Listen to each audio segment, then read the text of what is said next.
We might be like, we might have to go on both sides of the road just a little. I know. All right.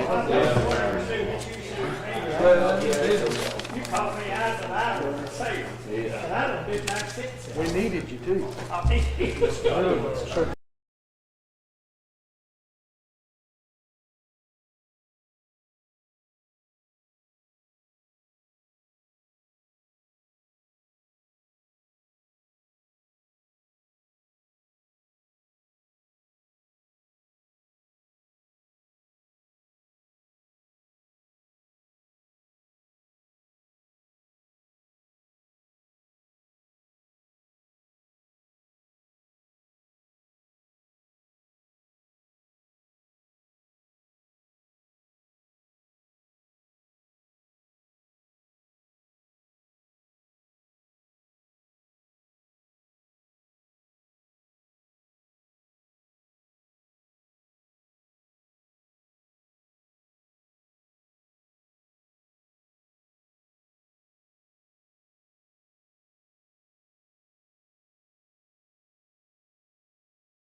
Okay, if everybody getting their seats, few things I kind of want to go over this morning.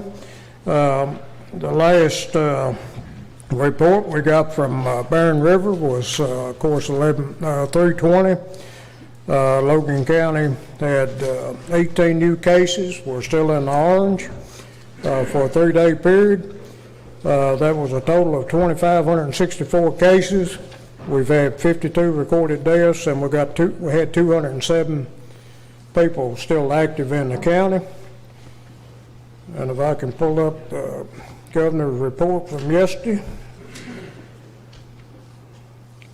which the governor's report yesterday, total cases in the state, and usually Monday is a little bit low, was 294 new cases. There was 11 deaths in the state of Kentucky yesterday. The positivity rate was 2.93. And it looked like hospitalization, ICU, and ventilators were all down some. So it looked like the hospital capacity is picking up. And we just need to, with that being said, we need to remember the people here in the county that's dealing with this, and we need to remember the people that's lost loved ones. I lost an ex-employee this last week, was Mr. Ronnie Stratton, which is his services today is at 11 o'clock. And I know that all of us know people hurting. And with that being said, Thomas, would you like to do a prayer? Sure, we'd like to. Let's pray. Dear most gracious Heavenly Father, we thank you for this time that you allowed us to gather together as free people, and we give you the thanks for that. We thank you, Lord, that you've bestowed upon us government that is for the people, Lord, that we be mindful of whom we serve, and that our government here would always be transparent, always be an open heart, and mindful that everything we do here should be to the glory of your holy name, Lord, and for the betterment of the people in whom we serve. We pray, Lord, that in doing so, that we need wisdom that can only come from you, and we ask for that this day. We ask that you would guide our hearts and minds as we look into the county business, and just pray that you'll guide us in the directions that you would have us to go in the decisions that we have to make today. Lord, we do rejoice in the good news that some of our COVID woes are going down. But with that being said, we know, Lord, that we still need to do our part and help get this eradicated. We thank you for seeing us through this. I ask that you continue, Lord, to be with those loved ones and friends of ours that are being affected every day by this virus. And we just pray, Lord, for a comforting hand upon them, healing, Lord, where healing is needed. Lord, we thank you for our men and women who serve and who are just quick to respond when there is a need. We thank you for our first responders. We thank you for our police officers, and we thank you for our firefighters, and Lord, we thank you for our military personnel. We pray, Lord, this day that you would put a hedge of protection around them, Lord, and protect them, guide them, Lord, and let them know that we appreciate the service that they provide to our country and our community. Lord, we also want to be mindful of this time of the season that we stop and reflect and think about our Lord and Savior Jesus Christ and the sacrifices that were made upon our behalf, Lord, for atonement of our sins. We thank you for that, Lord, and we thank you that we do worship and praise the risen Lord. Lord, again, we ask for your guidance this day. Go before us now. We pray this in the beautiful name of Jesus. Amen. Amen. Okay, let's call the meeting together with the pledge to the flag. And if everybody will follow me, I pledge allegiance to the flag of the United States of America and to the republic for which it stands, one nation, under God, indivisible, with liberty and justice for all.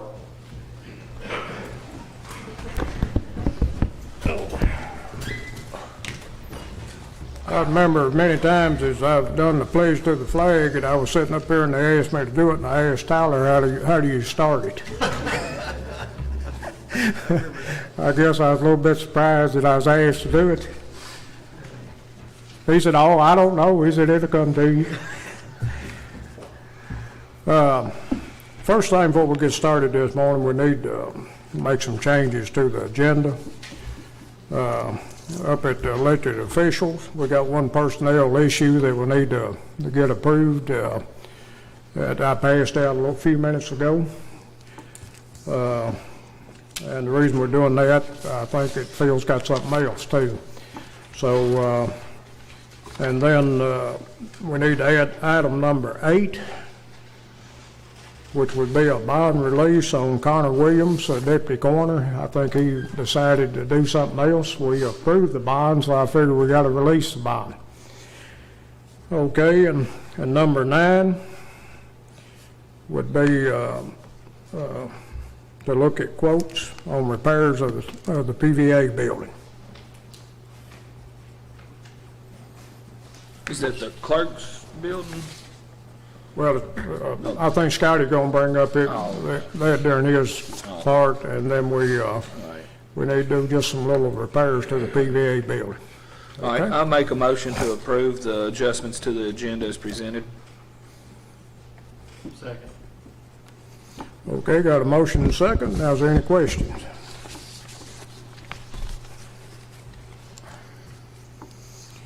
Okay, not hearing any, let's have roll call. Davenport, Yes. Crosley. Yes. Wright, Yes. Harper, Yes. Kyle, Yes. Bolden, Yes. Chick. Yes. Okay, first thing is the minutes, the approval of the minutes in order number 19, where we went back and checked it out. It said a motion by Tyler Davenport, second by Barry Wright, to approve to hire Amanda Welby, secretary and paralegal at the Logan County Attorney's Office at 7 years' experience, and the rate of $23.51. That should have been $23.05, according to us looking at it, Tyler. So it needs to be with that change. And I've talked to Joe about it. I initialed that change on the request form, so that's what it needs to be.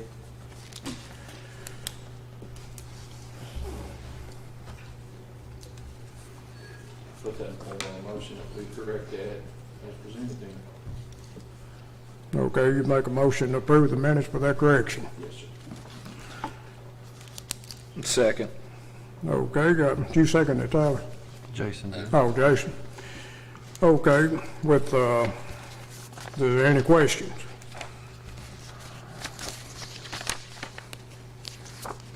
Okay, let's have roll call. Davenport, Yes. Crosley. Yes. Wright, Yes. Harper, Yes. Kyle, Yes. Bolden, Chick. Yes.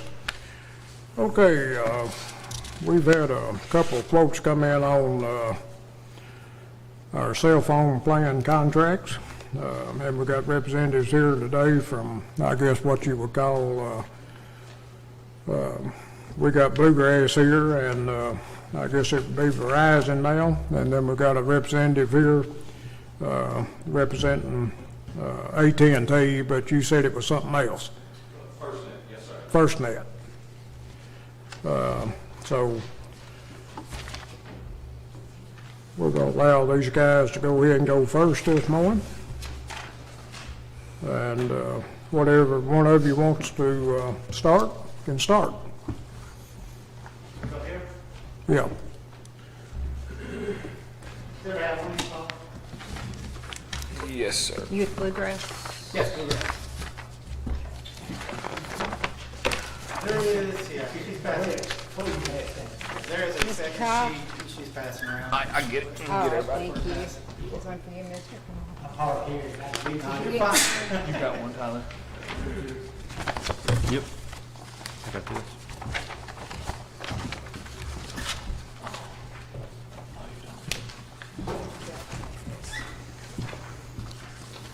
Oh.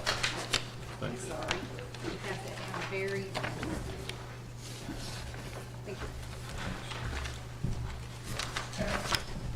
Okay, now that everybody has one of those sheets, basically, I gave you guys 2 proposals on this. The first proposal is basically what you guys are on now. That's the current plan that you guys are on. That is the least expensive plan that we can provide for you guys. It's what you guys are currently on. In a nutshell, what that encompasses is unlimited minutes, unlimited calling, 25 gigabytes of shared data between all the smartphones. I looked back and looked at the last 6 months of usage. Not once have you guys gone over that allotment of gigabytes. So you guys, I'm not sure if you guys are just basically doing the basics on your phones, which is calling, texting, and looking up information on apps, and but there seems to be no streaming of anything, no videos, and nothing like that. It looks like all just business stuff. So in my opinion, the 25 gigabyte plan is probably going to be good enough for you guys moving forward. Second page, I'll get to that in a second. There is unlimited data we can provide for you guys, but in my opinion, it's kind of overkill because you're not using what you have now, to be honest with you. So it's kind of too much in my opinion. But like I said, the current plan is what you guys are on. It's 25 gigabytes shared data. Smartphones use that 25 gigabytes. If you go over, speeds will slow. However, you haven't gone over in like the past 6 months. You guys should be fine there. Price phones are listed there as well. My recommendation is like a 2-year contract pricing. The latest phone that I recommend for what I think would be most useful to you guys is the iPhone SE 64 gigabyte, and then you can do that on a 2-year contract for only a penny. So that is the latest, one of the latest iPhones that came out back in March or so of last year.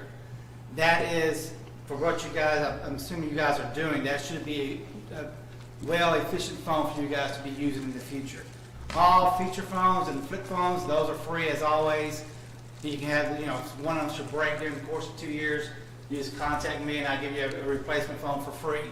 So that's kind of how that works. The plan, additional plan, everything else, there's no activation fees, no fees and such as that. You guys already get a 20% discount on the plan as well, so all that's in there as well. Second page, if you guys in the future do decide to change what you're currently doing as far as with your smartphones and phones, we do have an unlimited plan basically, but there's a kind of a caveat to that. Obviously, if you go unlimited, price is going to increase a little bit, like I said. In my opinion, there's no need in doing that unless you guys change what you're currently doing business as, because right now there's no sense in going up unless you have to. But there is an unlimited plan. Total cost, so you can see the difference. 25 gigabytes, even though it says $413 there. The 2-year, the essential plan, that's the unlimited plan, is $355. However, you got to finance the phones. That's where you're going to see the difference in the pricing. We can't do 2-year pricing on that plan. So if you look at the phone pricing difference, the iPhone SE goes from 1 penny on a 2-year contract up to $8 for 30 payments. That's going to be the difference. If you do go to the second plan, you're looking at an increase in the invoice of about $88 per month. However, you do get unlimited data for every smartphone. And every smartphone, even the feature phones, if those things are not working for you guys anymore, it's kind of hard to text and read those things these days. You can even add the 4 additional, instead of getting those flip phones, replace those with the smartphone, and your bill will only increase about $88 per month. So that is an option that you guys have as well there too. But it's just up to you guys which type of phone that you guys would prefer. So that's kind of where we are on the plans. As far as the future of Bluegrass, as you already mentioned, Bluegrass was acquired back in, we thought it was going to take place in the last year, but recently just took place, the transition 2 weeks ago. So what you're going to be seeing in the future of Bluegrass, it's still going to be, the local stores here, the local customer service that we guys have. If you guys ever have a need or anything, I can always come and take care of that need. I will still be your rep if you call on the area as well. But in the future, they're already working on 5G in the area, engineering with Bluegrass as far as Verizon. They're actually working on all the towers. That should be rolling out sometime this year, later on this year. It's going to be better plans, more phone options, more choices. Airspace is going to triple. One thing I didn't know about Bluegrass and Verizon, Verizon purchased years ago more airspace in our area than Bluegrass had. So, for instance, if you go back in, if anybody's ever in Scottsville Road and Bowling Green, by the mall on Friday, Saturday night, your phone just spins. That's because too many people are actually on the Bluegrass towers. Bluegrass didn't know, well, I didn't know this at the time, but Verizon purchased twice as much airspace as we had. So those issues that you may have experienced on a weekend night in bowling green, those are going to be going away. So all that should be taken effect probably early summer. Everything like Chick, you already mentioned, you see Verizon on your phone already. That is going to, instead of seeing Bluegrass, is going to be transitioning up to Verizon very quickly over the next probably 2 months. And like I mentioned, you're already going to have the best of the best as far as phone options, plan options, just more of everything with Verizon coming up. So that's kind of where we are with the plans and what I can present. Do you guys have any questions about anything, or? Okay, our plan we're on today is how much a month? It's $413. $413, and then you say that's 25 gig shared data. 25 gigabytes of shared data between all the phones and also the iPads on it. Everything that you have on the plan currently shares that package. What's $355 a month? The $355, that is if you guys went, like right now you got 7 smartphones and the iPads. All the smart devices, including the iPads, share that 25 gigabytes. If you switch to the newer plan, all the devices will get 10 gigabytes, but after that, it's going to be unlimited data. There is no additional cost. But what I mentioned to you is, like I said, right now you're only using about 23 to 24 gigabytes for the last 6 months. So unless you guys do a change in the way you're doing business, unless 25 gigabytes is holding you back from doing something, there's no reason to switch, in my opinion, unless you guys switch something in a way you guys are going to be doing something in the future. And then the phone price on the $355 is $8 per month per phone, right? $8 if you went with the iPhone SE, that's correct, for 30 payments. So that's where it looks cheaper here, but It looks when cheap. when you figure all that, it's higher. Yeah, if you went with the iPhone SE, correct, it'll be roughly about $88 a month higher. Yeah. But then again, like I said, you do get, to answer your question, you do get the unlimited data on the devices. Okay. So that could open you guys up to doing more things on your phones. Seems like everybody's using their phone for everything these days moving forward. It's not just calling and texting anymore. It's, looking up times for events, looking up posting apps, looking on Facebook, all the social media stuff. Everything is going to more smartphone, and it's easier to use these smartphones, as you guys know, than the flip phones as well. So.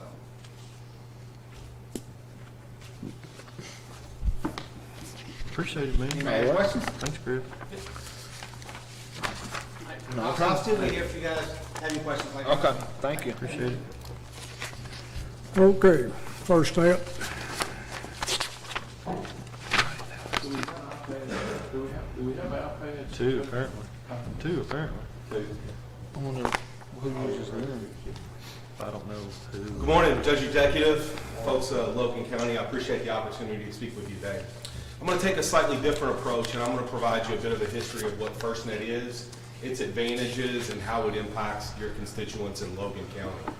I'll start first with who I am. My name is Michael Sanders, and I'm a FirstNet representative that focuses solely on public safety agencies, and I support both Kentucky and Indiana. And so I'll start first with the history of FirstNet. What is FirstNet and why does it exist? FirstNet originated as a result of the 9/11 Commission report. And in that report, one of the key findings was the inability for first responders to communicate with each other led to a larger loss for both civilians and for first responders. The ultimate recommendation from the 9/11 Commission report was that the federal government build a public safety mobile broadband network, that we build a cell phone network specifically for public safety. Ultimately, Congress took this recommendation and they agreed with it, and they created a federal agency that still exists today called the FirstNet Authority. Their job was to determine how do we accomplish this request. Ultimately, what the federal government decided is that they're not equipped to build a cell phone network, provide the service, provide the equipment, and provide the building. And so they put out a request for proposal in which they required a litany of demands in order for a company to respond to this request for proposal. Ultimately, AT&T was the only company, major provider in the United States, that even responded to this RFP. Verizon didn't, T-Mobile, Sprint didn't. Ultimately, AT&T was awarded a federal contract for 25 years worth over $40 billion, and that was what created FirstNet. So what makes FirstNet different compared to any other consumer network in the United States? Number one, it's separate from the consumer network. We have an independent core network that functions independently from AT&T's consumer network. Because of that advantage, it provides us the ability to do some pretty unnatural things on the cell phone network. And this includes, first and foremost, priority. When you are a FirstNet user, you have priority over the general public when you use your phone. You're not competing with the school or the high school kid down the road that has a cell phone also. Your phone works above and beyond the general public. The second benefit that FirstNet provides its users is preemption. What preemption means, and if you'll bear with me for a second, when you see an ambulance flying down the highway with lights and sirens on, what do? You get out of their way and you let them pass. Our network does the exact same thing for FirstNet users. We preempt customers off of the network so that first responders and public safety have the ability to access the network to be able to take and resolve any issues that are at hand. The third benefit that FirstNet offers is unlimited, unthrottled data regardless of your usage. Just like the person that spoke before me, what we've learned in the public safety community is that data is as important or more important than making a cell phone call. And because of that, the federal government requires that in our rate plans, we provide unlimited data. Regardless of how much you use it, we never slow you down. This is a distinct advantage compared to any consumer network that's in the marketplace today.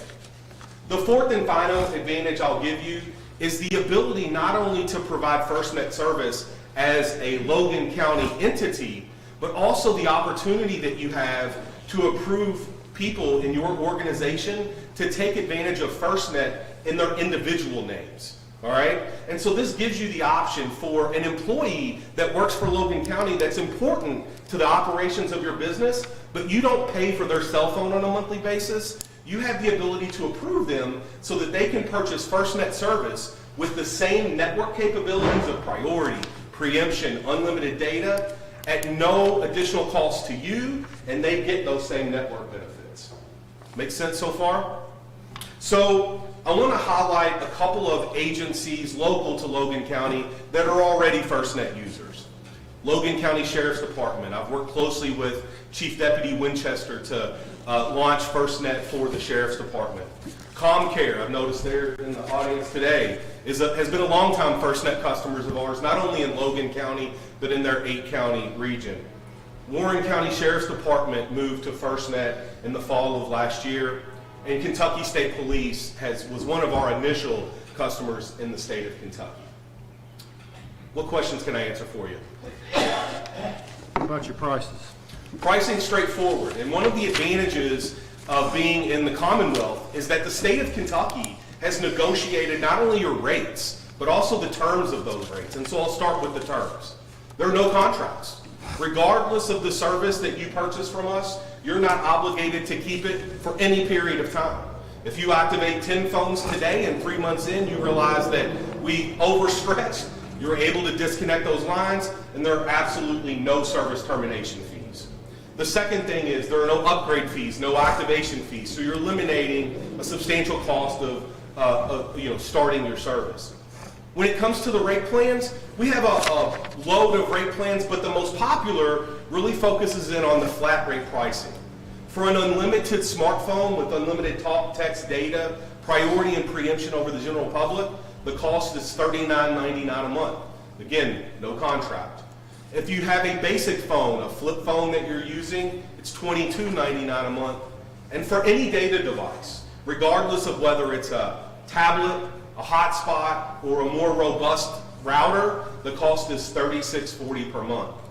In working with Ms. Rainwater, I was able to put a proposal together for your organization, and it included 7 smartphones, 4 basic flip phones, and 2 iPads, and your monthly recurring cost come to $444.69. In addition to that, we include smartphones for you at no cost. So I generally don't get into the models themselves, but to give you an example, the iPhone 11 currently is a device that we'll give to you. There's no cost associated with it, and there's no contract associated with it. The terms of the Commonwealth of Kentucky also provide you the ability to upgrade your devices every 12 months, And we keep a running list of devices in the state of Kentucky that are offered to you at no charge. We generally refer to them as +1. It's not the newest iPhone, for example, it's the last year's model, and that's why you see the iPhone 11 is free at this point. The last benefit that I'll give you with FirstNet really revolves around a current promotion, and it's activation credits. And so what we're able to do for an organization like Logan County that's moving from a different provider into FirstNet is we will provide you credits on your account once the service has been active for 90 days. An example of these credits for the 13 lines that was proposed to Ms. Rainwater would be a total of $1,850 in credits that you would see applied to your third bill. And that's the result of activating 7 smartphones, 4 basic phones, and 2 tablets. So that's automatic, you don't have to fight for it, and it just appears on your bill as a running credit that simply pays your monthly recurring cost until the credit is depleted. Is insurance built in on the smartphones? We have not included insurance. Insurance is a cost that is absolutely available to you. It's $8.99 a month, but to be quite frank with you, usually we're able to find better, more budget-friendly ways to replace devices for you if you run into a problem. And a lot of it comes down to the 12-month upgrade renewal date. Did that answer your question, sir? Yes, sir. The bottom line is, when you think about FirstNet, is that it's the first time in the U.S. government's history where we have created a mobile broadband network that is specific to your folks in Logan County. Whether it's the Sheriff's Department, the utilities, your health department, all of these entities must work together to provide the best safety and health for the constituents of Logan County, and that's exactly what FirstNet was built to provide. Are there any other questions? How's that credit distributed? Is it monthly? I'm sorry? Is it so much a month, the credit, or is it just a lump? I can't hear you I think I did understand. He asked, is the credit something that happens monthly? The credit is a one-time credit that appears 90 days once the service has been active. And so, to put it in practice, if you were to activate I think it's 13 lines that were proposed to Paula, then on your third bill cycle, so 90 days after activation, we would issue a credit to your account one time for $1,850. That credit can sit on your account and pay your bill, or you could buy a new phone. I mean, you could do whatever you want with the credit. But traditionally, what an organization like Logan County will do is they'll let that credit sit on their account, and it'll simply pay their bill for a few months. That's the easiest way to describe it. And so for you guys, that's a little bit more than 4 months worth of cellular service that you would get at no cost as a result of the credit. Appreciate it. Yes, sir. Thank I you. appreciate the time today. Thank you. Thank you. Thank you. Okay, has the court got any questions for either one of the presenters?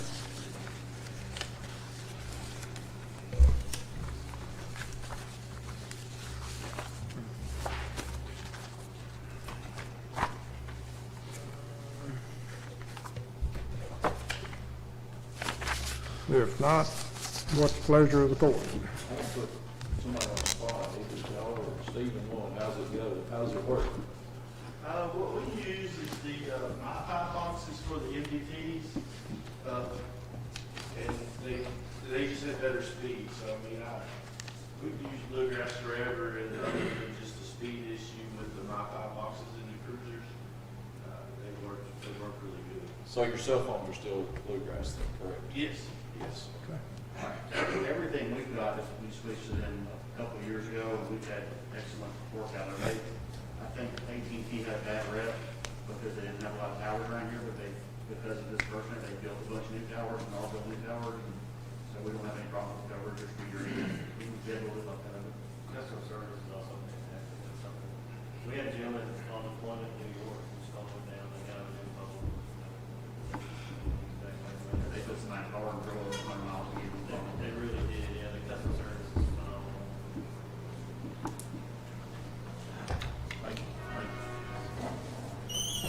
Paul, y'all are out in the county a lot on the roads. Your Bluegrass work? Got good coverage around the lakes, a little weak with South Logan and up Any of your guys have AT&T? Yeah, most of them got AT&T because they get a discount with their regular phone if they do business with the county. How's that compare? Well, As far as like, you know, your employees that have their own personal AT&T, they sometimes not get service whenever Bluecrest can, or you don't really know?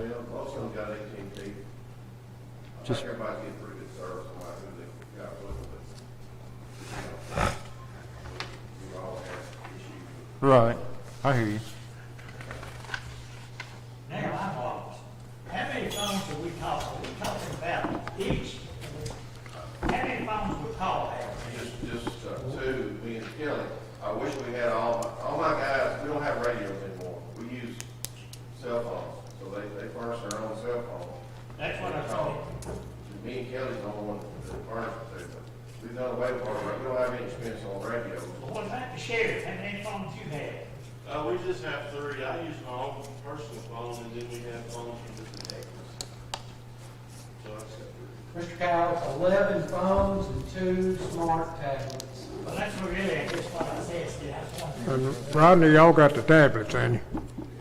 So, well, one thing I throw out on the table is maybe just a table the decision-making for at least 2 weeks, if not 30 days, so we could look at the current usage, current need, speak to people who use both of the services and how they overlap, and where does it, you know, every company's gonna have a problem area, you know, whether it's down at the lake or South Logan, and probably ought to spend a couple of weeks just talking to some people and, spend time, you know, 11 people is packing a phone for the county, and let's talk to those 11 and compare it to, maybe some people who have some other service come back 2 weeks from now, make a recommendation. Are you putting that in the form of a motion? I was throwing that as an idea, but y'all are okay with that. I ain't have no information really to make a good. So, yeah, I'll put that in the form of a motion, Judge, we table it for 2 weeks. I'll second. Okay, got a motion second to table it for 2 weeks and check in the service and how, and what we definitely need.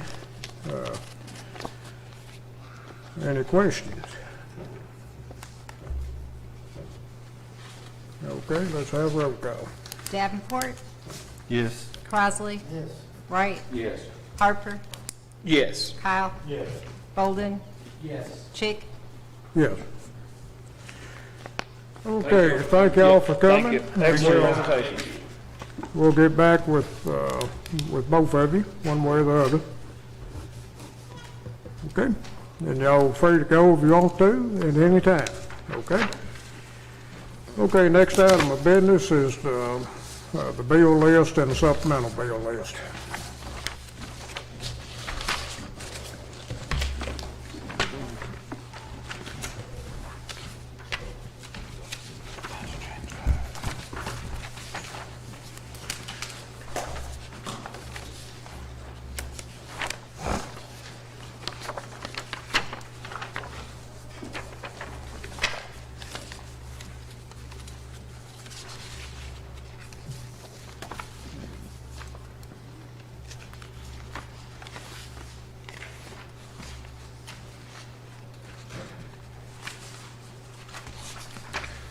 I'll make a motion to approve the bill list and supplemental bill list.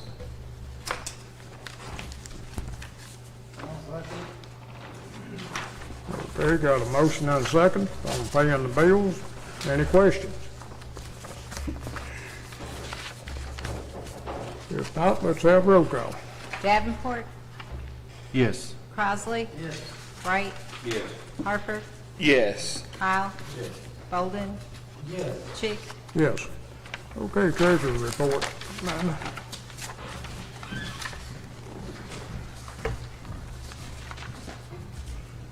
Good morning. Good morning. Pull that thing down just a little bit, Amanda. You don't care. I didn't hear that good morning too well. In your folders, you have a list of budget transfers that we need to get approved.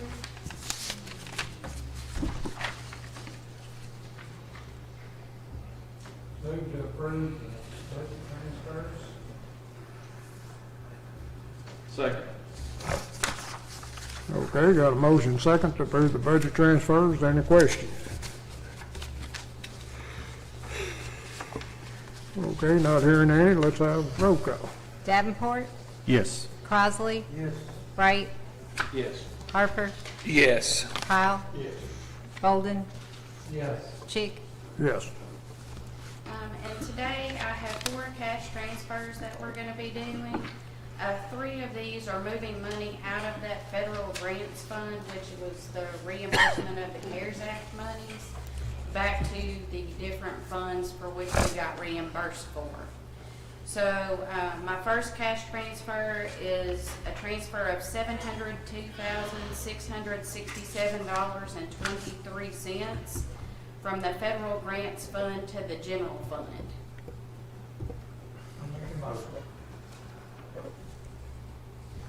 Second.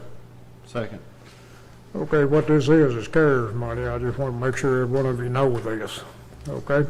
Just out of curiosity, why do we need to move it out of that fund and into the general fund?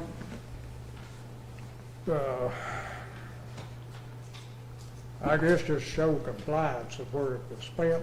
Would that be the answer to it, Amanda? That is correct. So part of the guidance that we received from DLG on the federal grants CARES money was that we had to transfer that money back to the fund from which it was spent. So since 702,000 of it was what we got reimbursed for from the general fund, they're saying we have to put that back into our general fund. Okay, my question would be, what do we do with that balance moving forward? Obviously, there's a Well, $700 what we'll do, cash balance that'll be what it boils down to, Thomas, every account is set up, or the biggest part of the accounts are set up where we subsidize it with income from the occupational tax. right. And it'd just be less money that we'll have transferred from occupational tax to the funds. That's what I want to know. I just want to know what we're going to spend the $702,000 on. So you're telling me we won't be making necessary cash transfers as we usually do to make payroll with the jail or to make payroll with 911? And these also could be reflected in the carryover balances in the new budget. So you will see that as a possible carryover balance in our next fiscal year budget as well. But that carryover would be on the general account, not. Right. So in the future months, you will probably not see me come ask for a transfer on the jail fund and potentially not ask for as much transfer on the 911 fund. And that don't mean that this is gonna last through this year. We still might have to transfer money, but it won't be as much, if that makes any sense to you. Yeah, it makes sense. $700,000 to me, I don't know what we're doing with it. It's hard to see. $700,000 gets spent real quick. I've seen that happen before. I just want to know what we're going to do, what's the plan. So, I made the motion, I just know what was going to do with it. watch you now, guys. Okay, Oh, man. we got a motion. Did we have a second? Yeah, Tyler did. Thomas did? Tyler did. Tyler? Okay. All right, so any other questions? Because there's gonna be a couple more of these. Okay, let's have roll call. Davenport, Yes. Crossley. Yes. Bright, Yes. Harper, Yes. Kyle. Yes. Bolden, Yes. Chick. Yes. We need to transfer $415,594.03 from the federal grants fund to the jail fund.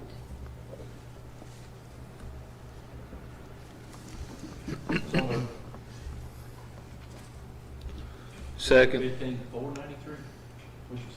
415,594.03. Second. Okay, we had a motion and a second, and you got So do to, we have to do budget amendments to these people, like in the jail budget? Do we have to? we've already done a budget amendment to put it in this fund, Thomas. We do or do not? We did. That was the last two court meetings, or the two before that we done a budget amendment.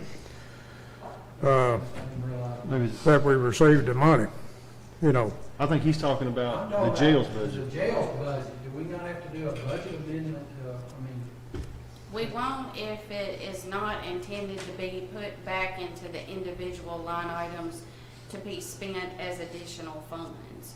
So like, if we're going to use it to reduce the amount of cash transfer, then we don't have to amend it into their budget.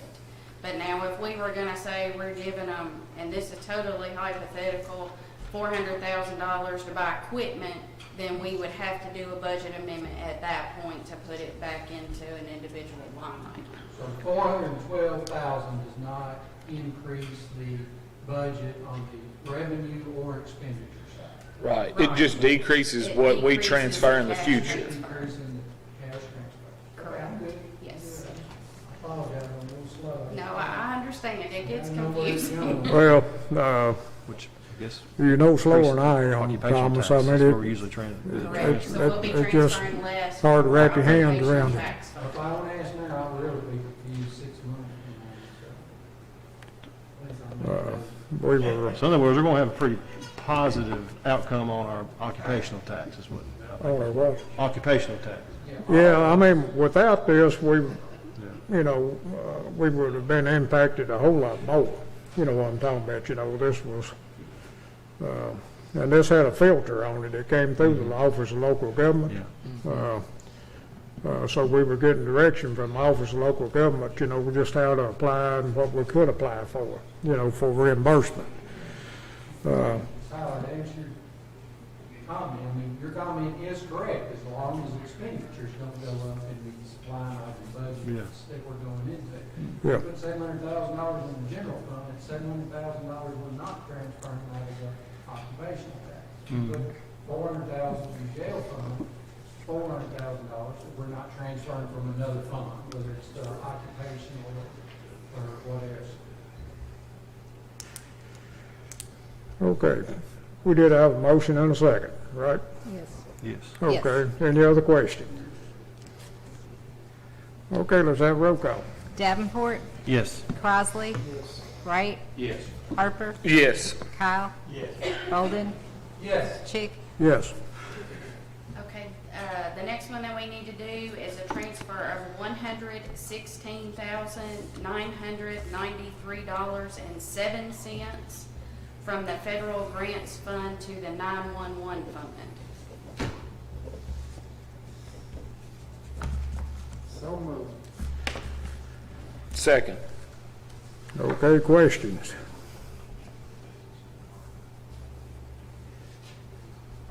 Not hearing any, let's have a roll call. Davenport, Yes. Crosley, Wright, Yes.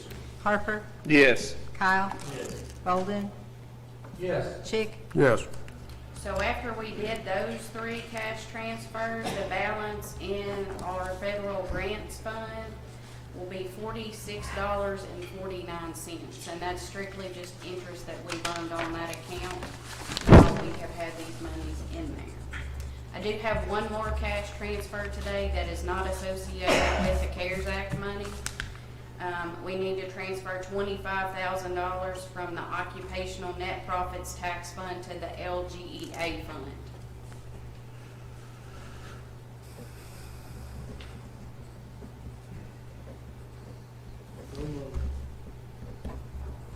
Second. Okay, who made the motion? Jack. Okay. And of course, if you look at the bill list, you can understand why that had to be made. So we had to pay a quarterly payment. I think it was to the animal shelter. And I think we also, maybe the lead was the lead economic Yeah, development. yeah. So, okay, if there are no questions, let's have roll call. Davenport, Yes. Crosley, Wright, Yes. Harper, Yes. Kyle, Yes. Bolden, Yes. Chick, Yes. And that's all I have to do today. Thank you, Amanda. That's it? Okay, road work request. Tyler? District 1, continue maintenance. Appreciate everything, Paul. District 7, finish tomorrow. Everything's good, thank you. District 3, discontinue maintenance, and I was running together this morning, he was out there on more, putting in a tile, and he was gonna work on Bumble Lane, straightening that asphalt, straightening that, yeah, so he's gonna look at that. Continue maintenance, and thank you. District 4, same thing. Continue maintenance. Thanks for all the hard work. District 5, good. District 6, continue maintenance. Thank you, everybody. Okay, y'all heard the road work request. Is there any question? Do we have a motion to approve the road work request? Motion to approve? Second. Got a motion second. Now questions. Not hearing any, let's have roll call. Davenport, Yes. Crossley, Yes. Wright, Yes. Harper, Yes. Kyle, Yes. Bolden, Yes. Chick. Yes. Okay, this next item of business, let's talk about this personnel issue first. And basically what it boiled down to, I gotta be real careful with this, but I think it's Frank Sincarra. Okay. Was promoted from sergeant to lieutenant in 8/12/19, moving him from pay grade 24 to pay grade 25.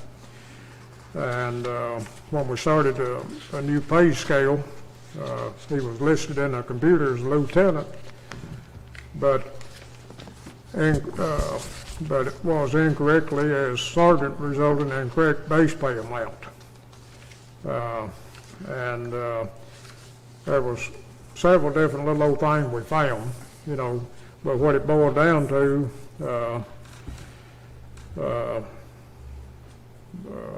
we underpaid this Frank at $914.44. And basically it was $857.63 on his basic pay, and $56.81 on overtime, which adds up to $914.44. So we need to have permission to correct his pay and to pay him the balance that's due him. And Kay's up here if y'all want to ask any more questions.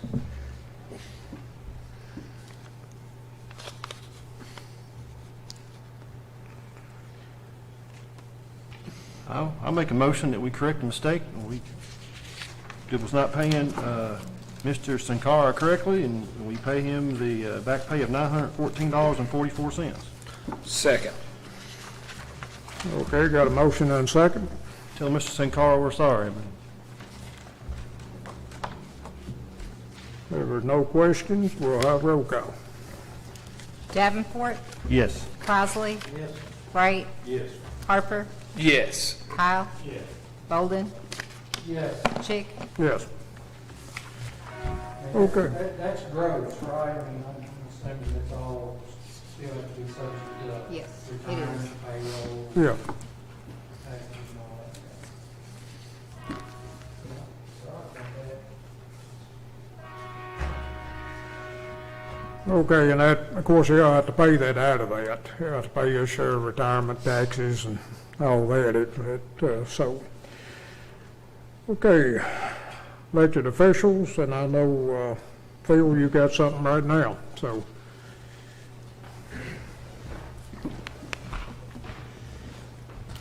Thank you, Judge. Good morning, Court. Good morning. I'd like to announce that we are COVID-free at the jail. We are blessed and thankful for that. Everybody's working real hard to maintain that. Rather than me passing all this out with my mask off, putting it off and on, I'll just give you the numbers. We have a total population of 142 inmates. County, we have 75. State, we have 67.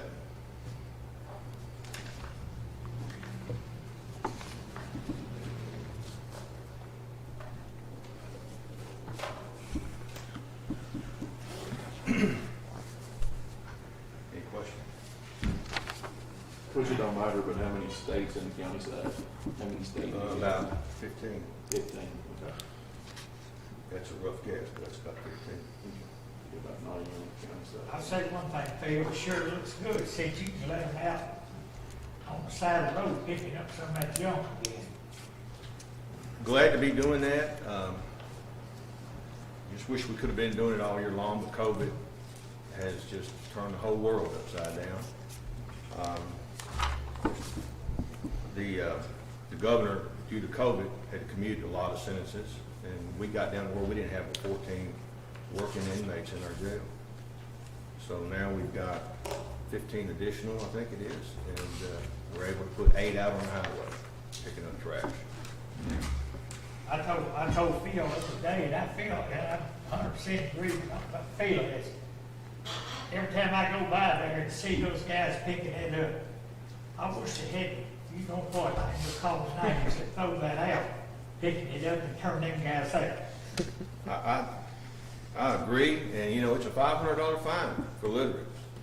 And we can just go up one side of the road and come down the other, and then just turn right around and go back up the other side because of people throwing trash out. You know, if someone sees someone doing that, just take their license plate number, report them, and then we can have a conversation about that $500. So that needs to stop. There's no reason for it. There's trash cans at every gas station. There's trash cans at a lot of businesses. I know I go into businesses and there's a trash can right at the front door. So Most time people throw it out before they get their mile from their house. They just throw it out and pull in their driveway. I don't know. Of course, you know, there's some people, as you say, when you go by their house and look in their front yard, you can understand. You can understand why they throw it all over. You can probably, I get that. I get that. Lack of decency is all it is. I get that. I'd like to talk to the court, if there's no more questions about the litter. I'd like to talk to the court about promoting some folks and hiring some folks. One in particular, he works, his name is Charles Sumner. He works at Green River Correctional Facility. He's a lieutenant there. He wants to come work here at our facility. With 4 years experience as a lieutenant, his pay grade would be 16.07. That's his hourly wage, 16. Hourly wage, that's right. That's based off the new pay scale. Anybody want to see a copy of this? Would you be bringing him in as a lieutenant? Be bringing him in as a lieutenant or just a? Bringing him in as a lieutenant. Okay. Keep his rank. He's earned it. Absolutely.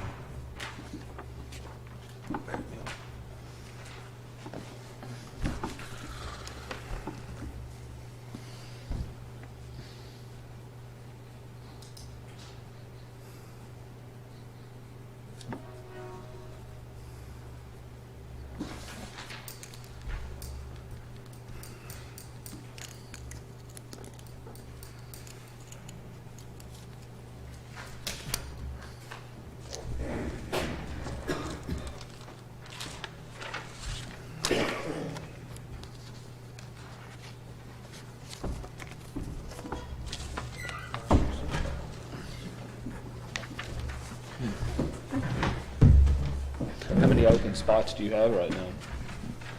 Probably got about 8. 8.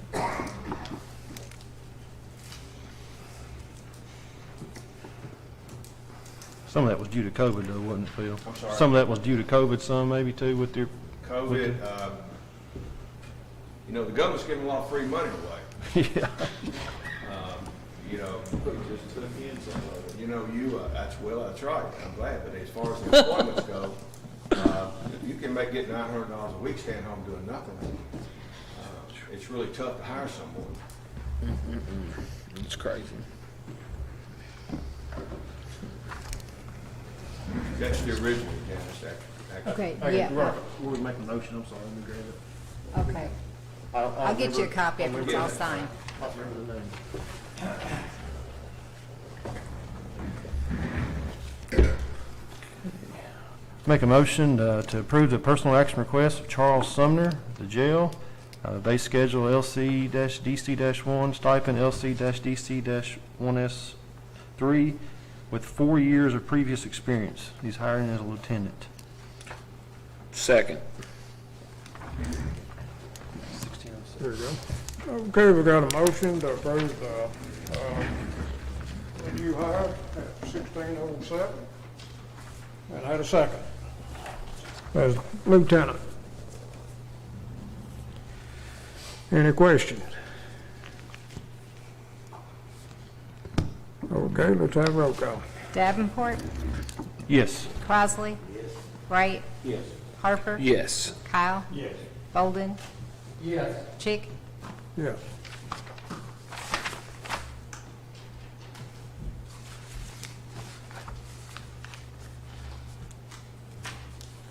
Okay, I thank you for that. We got one more I'd like to promote from lieutenant to captain, based off the new pay scale.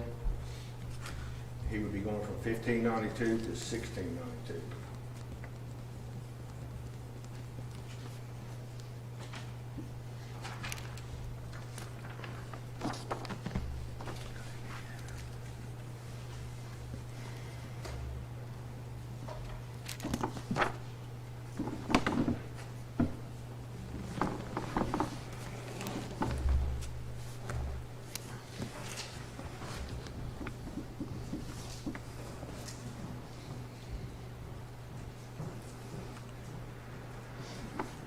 When's the summer guy gonna start? I'll have to reach out to him. He'll probably need to give a 2-week notice. I always respect that, for someone to give a 2-week notice, because I've had a few that didn't do that with me. If they did give a 2-week notice, they didn't fulfill it. Yeah. So I think that says a lot.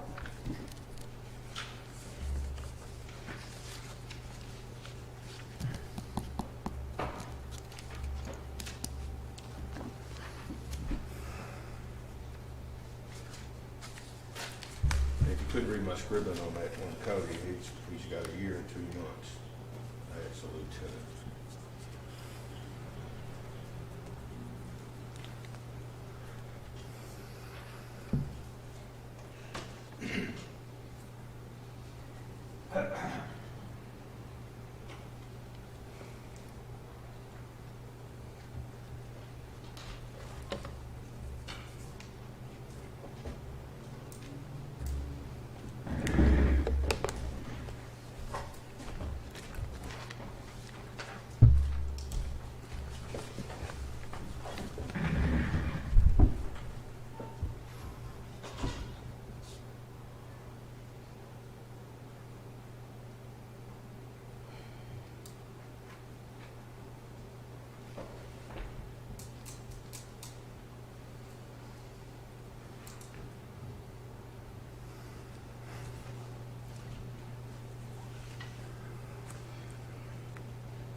But with the county, he's got a total of 3, right? I think.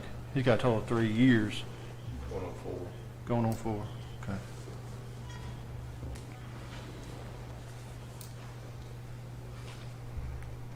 Whatever that equates to, I had Kay look at it as well. So Yeah. whatever that equates to, could be close to 4, I'm not sure, because you're not saying that. It just says what he's had as lieutenant, but, I mean, his As a total, lieutenant. his total, he'll be paid under 3 years as well. Yeah. Yeah. Paid under 3 years. Yeah, on that particular one, it's a year and 2 months as lieutenant. He's going to a captain, right? Is he going to a captain? Yeah, he's going to a captain. We don't want to sit down. Just right here. Sorry it's taking so long. Don't want to underpay somebody again for 2 years or a year. Yeah, for real. Okay.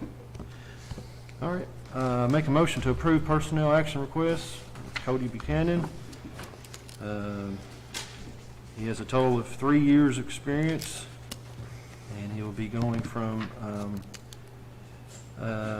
LC-DC-1S3 to a new stipend of LC-DC-1S4 as as the captain stipend, Second. $16.92. Okay, got a motion and a second.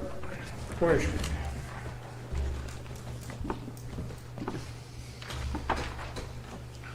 Okay, let's have roll call. Davenport, Yes. Crossley, Wright, Yes. Harper, Yes. Kyle, Yes. Bolden, Yes. Chick, Yes. I think I have one more, Frank Sincarra. Want to promote him from lieutenant to captain. He's been a lieutenant for 1 year and 7 months. He's been there quite some time.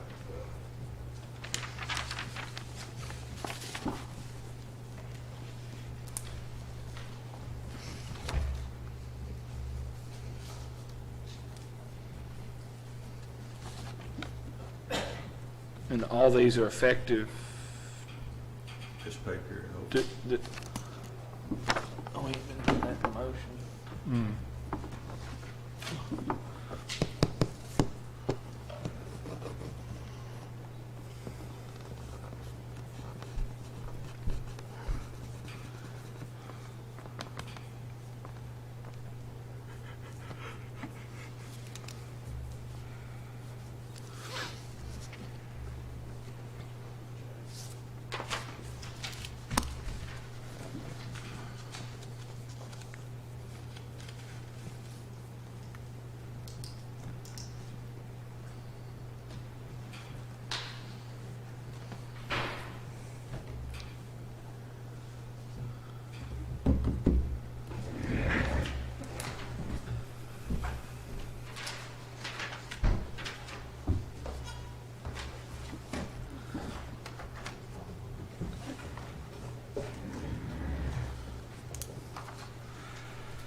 That's it.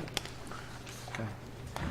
Make a motion to approve the personnel action request for Frank Sincarra. His current position is lieutenant to be promoted to captain. So you'd be going from stipend schedule LC-DC-1S3 to LC-DC-1S4. He has a total of 4 years' experience with the county.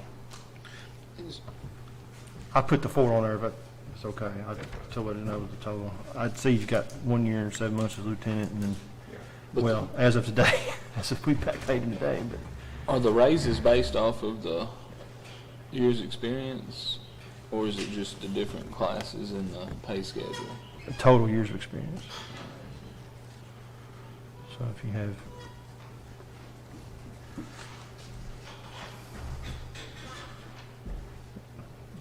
on to 1707.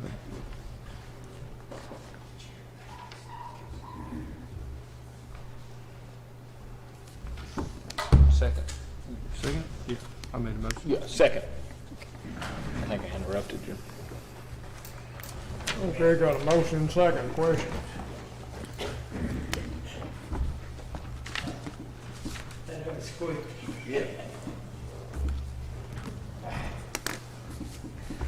Okay, no question, let's have roll call. Davenport, Yes. Crossley, Wright, Yes. Harper, Yes. Kyle, Yes. Bolden, Yes. Chick, Yeah. One other thing, I want to go back to the trash pickup. You know, it's a year's worth out there, and it's going to take us some time to get through Logan County. But I'm going to give you one example. We picked up over 400 bags of trash on Highway 6880 up around the Auburn area. Starting there at Casey's and working our way east to Auburn, and then turn around and coming back west to Russellville. 400, over 400 bags in 8 days, and we would greatly appreciate if people would not throw the trash out. I mean, it's job security for us, I get that, but I mean, it's just littering up the country, our countryside. So I would just ask they not do that, A better respect for. and if someone sees them doing it, get their license. This may be a dumb question, but do y'all separate aluminum cans, or is something like that just impossible to do? That would be a recycling job. Okay. We don't. That would just take more time. Yeah, I didn't know. Just put it in a sack. Yep. Just put it in a sack.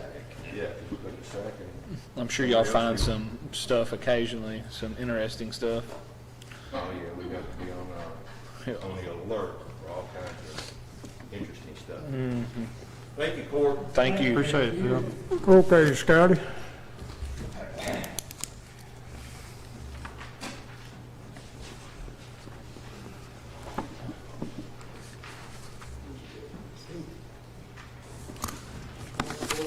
Good morning.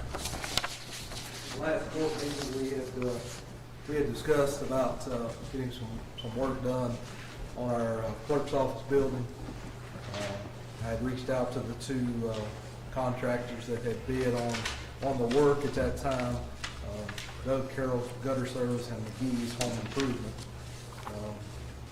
What the court had asked me to get them to bid on was the 95 feet on the back side of the building, which would be on the sheriff's office side. It had some rotten wood. Also had some soffit issues going on. And then we had discussed putting snow guards on the building as a safeguard moving forward to not turn the gutters off and have ice storm and snow and what have you. If you'll look at Doug Carroll's bid first, he's quoted to remove the gutters on the back of the clerk's building, install snow guards on the rear every 9 inches on the roof, and then front ice guards. That's going to be a total of $2,000 to do that. Replace all the rotten wood on the clerk's building, fascia and rafter eaves, wrap fascia, and replace soffit. If you look there, he included, I'd asked him to look at the PVA building also in that, he put it in the same quote, just to be clear to the court. He replaced the rotten wood and paint the white on the PVA. So the separation there would be the county clerk would be $2,750, and the PVA office job request would be $1,250.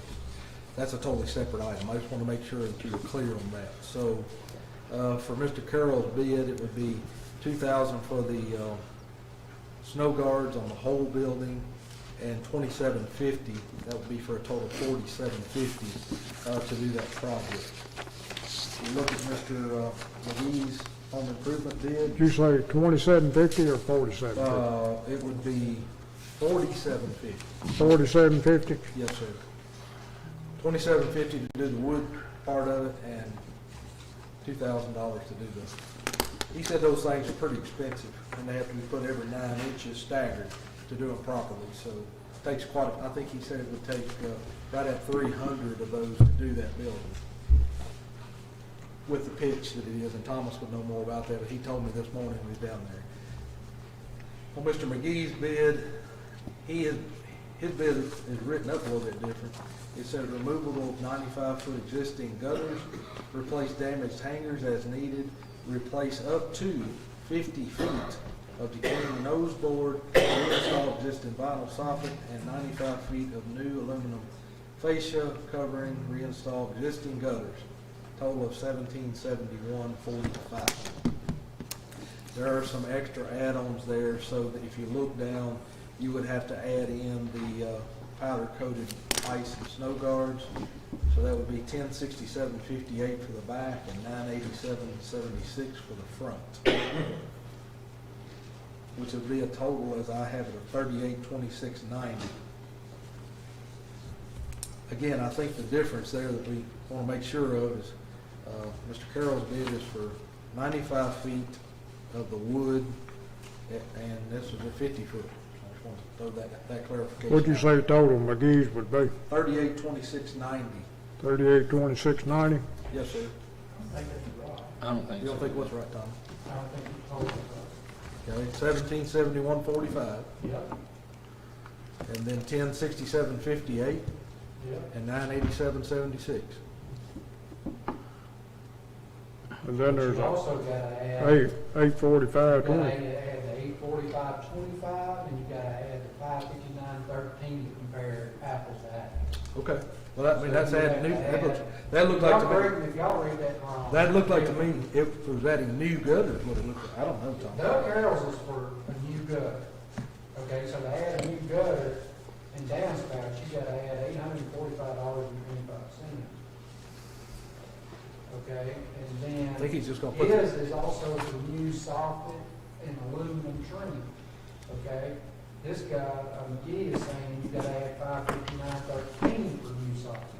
Okay, Well, in the, that's way over my head, then, that's why I said you need, you're the one that, you do the bids all the time, so you don't, I didn't get it that way. the 1771 would be removal of existing gutter, fixing, and then putting the existing gutter back up.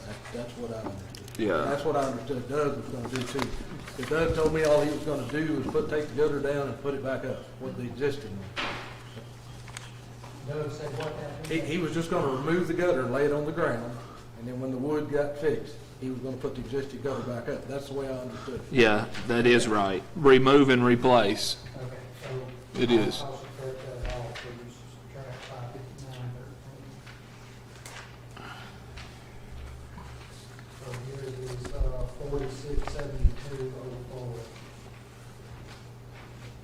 Well, yeah, I think you would have to subtract the 845 and keep the 559. Yeah. Yeah, subtract the 845 and add the 559, and then those two numbers are apples to apples. And then one's got 50 foot of wood and one's replacing the whole range, some good, correct? Well, his is replacing all rotten wood, and one's got replacing up to 50 foot of rotten wood.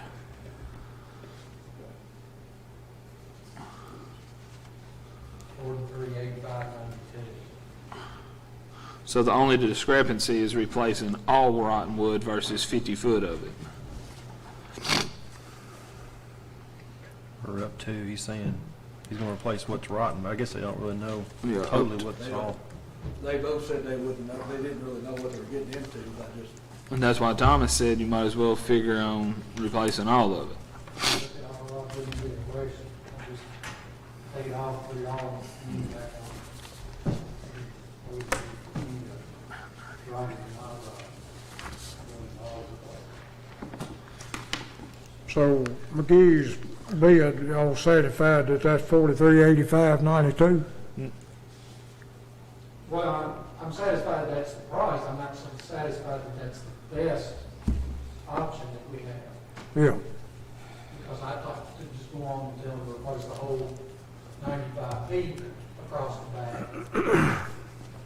But on Carroll's, it says replace all rotten wood on the clerk's office. He didn't say he's gonna replace all the wood. Yeah, but if all rotten wood's 94 foot, then he's going to replace it all. And if all rotten, and this bid is up to 50 foot, so if there's 75 foot of rotten wood, then what do we do?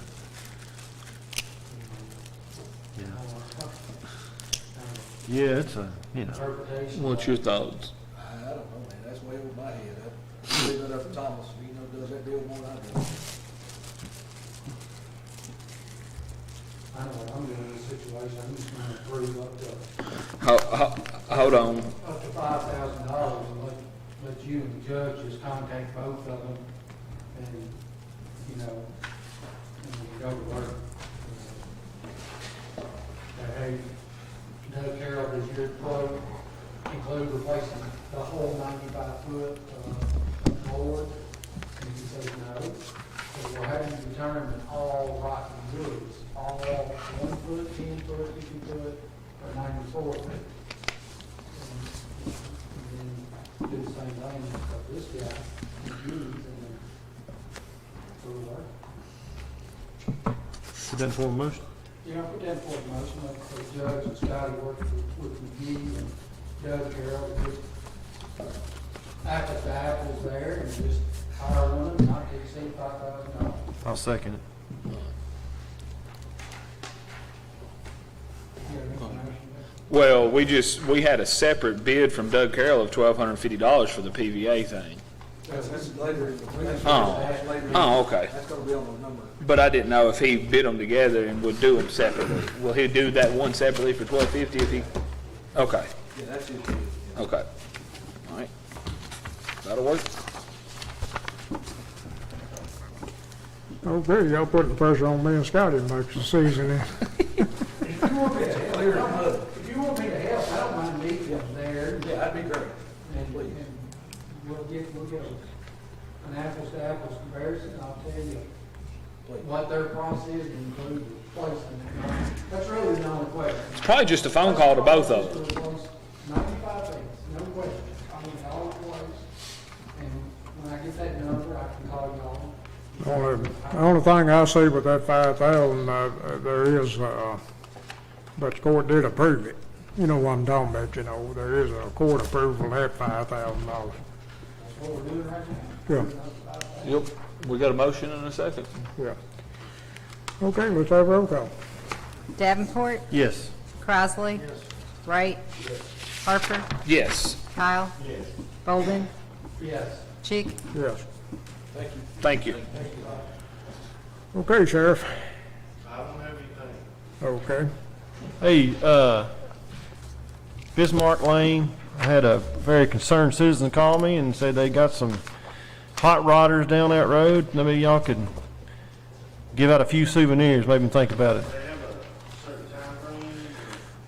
Did not, but I can call her back and ask her, or him, and,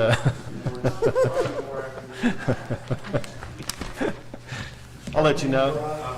I'll let you know. Thank you. Okay, we'll move on then to department heads. Jack, you got anything? No, sir.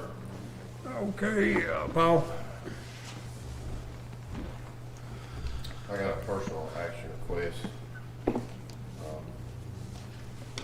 Hiring at Light Equipment, Bobby Moss, effective date, April 5, 21, 1339. New hire, That giving him some experience. 3 years experience.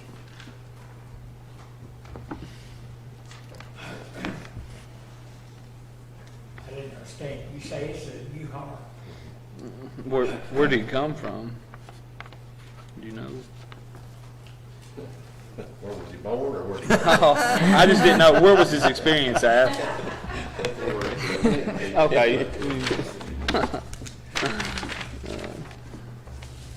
Come from his mom. Don't get me going now. Thinking over.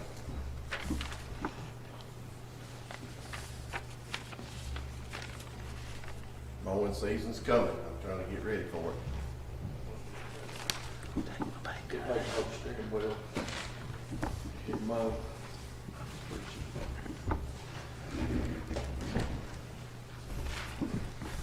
I lost one, my mower, my best guys, Kimmel. Man, it's like to get back. He's been promoted in his new job in Texas. I don't think he's coming back. Have we got our mower yet?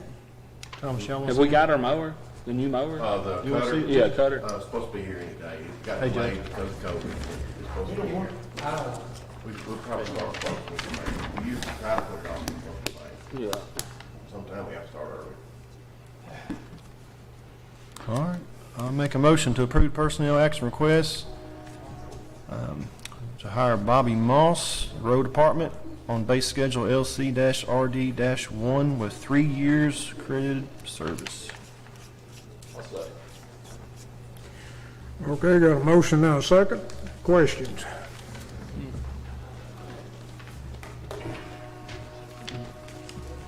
Now you're Okay, let's full. have a roll call. Davenport, Yes. Crossley, Wright, Yes. Harper, Yes. Kyle, Bolden, Yes. Chick, Yes. Okay, Nathan, you got a book in here. The book. Some of your news about school.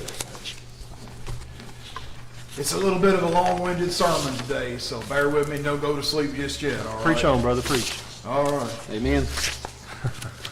J.O. Gregory's mentioned about the litter, and I appreciate him mentioning about that, and appreciate the work. It's looking a lot cleaner out there, so I'll refrain from adding a whole lot there and get into some of the other, but we appreciate it. I just got a text before we get sidetracked. On Holland Lake Road, they stacked a bunch of garbage around the trash can. They picked the trash cans up and they left all the garbage about a mile and a half out of Holland Road. Okay. I just got it while I was in Fort Lee. It's on the right. It was a job sitting around the trash can. And they picked the trash can up and left the rest.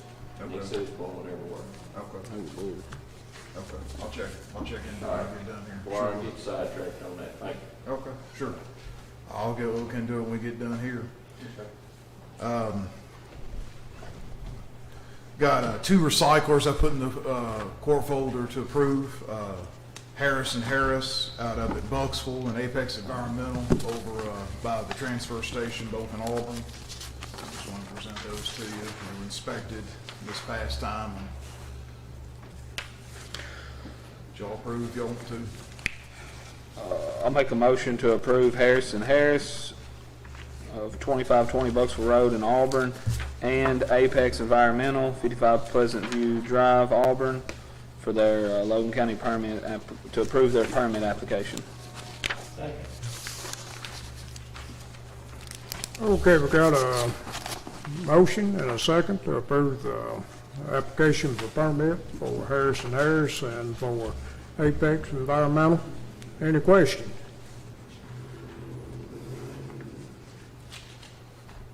Okay, not hearing any, let's have roll call. Davenport, Yes. Crossley. Wright, Yes. Harper, Yes. Kyle, Yes. Bolden, Yes. Chick. Yes.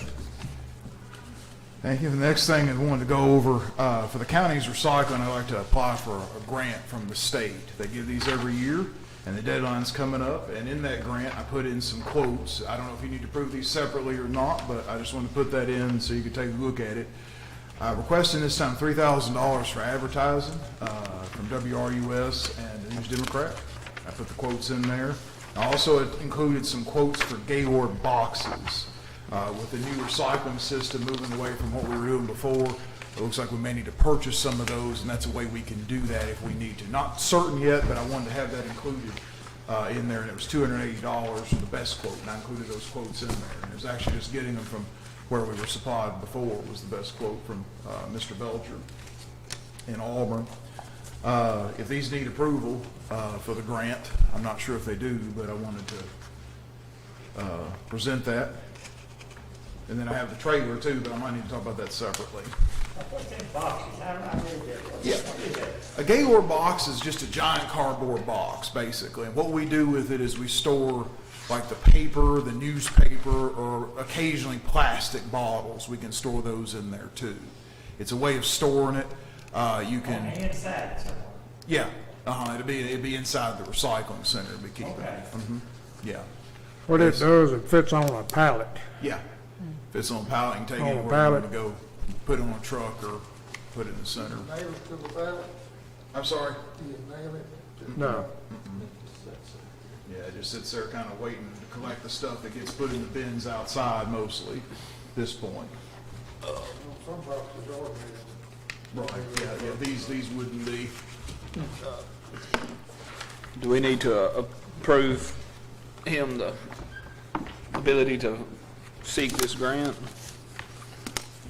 And then of course, the grant does have to be approved for Judge Schick to sign it, for sure. And then I also put in about the trailer. If you want me to go over that, I can, too, what Barry and Scotty and I went out. So what we did, I was looking around, we got some different quotes, and I included those in for our trailer as well.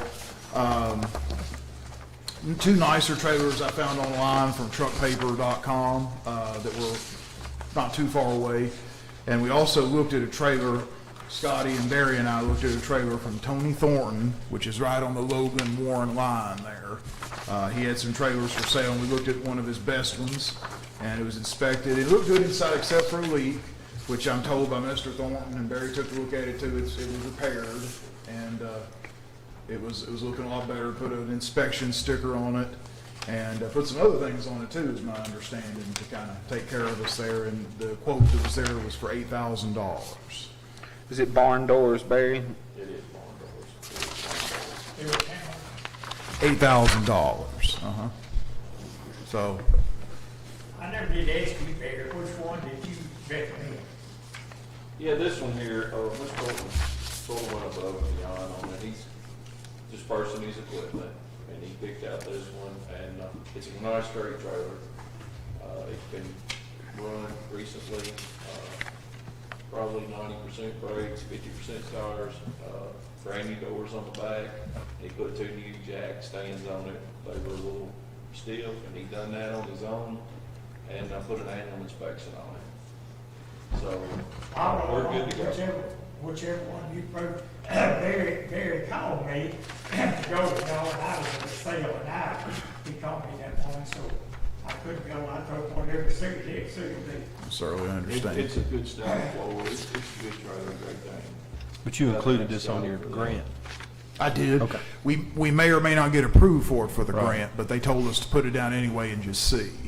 Was this one of those situations, Barry, you said that it's hard to, sometimes if you don't, to keep it, you know, like you said, well, you might be able to get it, but it's going to get sold fast or something like that? Yeah, but the relationship that Scotty had with him, the guy was good with him. Okay. He was going to hold up and wait. So Pending, that's why we pending the bought- grant? Well, no, not pending the grant, no. Yeah, we may not get the money for it. Okay. We might not get the money for it. Okay. We need to go ahead and make Yeah. a motion to buy it. Yeah, that's what I'm saying. But he, y'all give us permission to go ahead and buy it up to $10,000, but he was okay holding off till forward, before we could bring it back to the board and present it. Gotcha. And he has been doing a lot of work on it, so it's, he's went above and beyond expectations on it. Well, on the grant, I make a motion to allow Judge Chick to sign the grant application. Second. Okay, we got a, And that lets the charter go on that grant, yes, okay. And will that approve all the other quotes and all that there too, I assume? okay, we've had a motion to go ahead and apply the grant the way it is written and allow me to sign it. Any questions? I think Nathan was asking, do we need to include approving all those quotes he presented with the newspaper and all that along with this, or we need to do that separately? No, it's presented. Just- Okay. The Gaylord, the advertisement, the labor, everything's on the grant. All right. It is a 25% match. I didn't say that, but the recycling grants, it's very easy to meet that match. So the county shouldn't end up being out anything for it. Okay. It's not like some of the other grants I've done. Sounds good. Okay, we did have a second, right? I'll say it. Okay. Jason I already think did. Jason already seconded. Okay, let's have roll call. Davenport, Yes. Crossley. Wright, Yes. Harper, Yes. Kyle. Bolden, Yes. Chick. Yes. Thank you all. Okay, this was brought in, that we need to go ahead and do a motion to go ahead and buy that $8,000 trailer. Mason, I guess that's what you were doing with your quotes and stuff there. Yes, I'll put that in the form, but however you want to present that, Nathan. You brought your quotes and we got the one that we picked out, Mr. Ford. So I'll put that in form of a motion that we buy the trailer, a 2002 Great Dane from Mr. Fordham for $8,000. And that's my motion. Second. Okay, got a motion and a second. Any questions? Okay, let's have roll call. Davenport, Yes. Crossley. Wright, Yes. Harper, Yes. Kyle. Bolden, Yeah. Chick. Yes. Thank you. And I believe it'll be good for the program, having that for us to do it ourselves. It'll be good for the long term. Yeah, right. Well, We'll take care of it. that's right. That's right. The other big thing I wanted to bring to you, I sent out an email and then also some messages to the fiscal court members about our tire collection days. And just to kind of go over that, there is a contract included that kind of details, I gave to all the magistrates about that, what that will entail. And every 3 years, the state gives the tire, they used to call it tire amnesty, they don't want to call it that anymore, but the tire collection for different counties around the state, and it's back around to us this spring. And I have a quandary working with that, but this is presented for you all to approve, for Judge Chick to sign.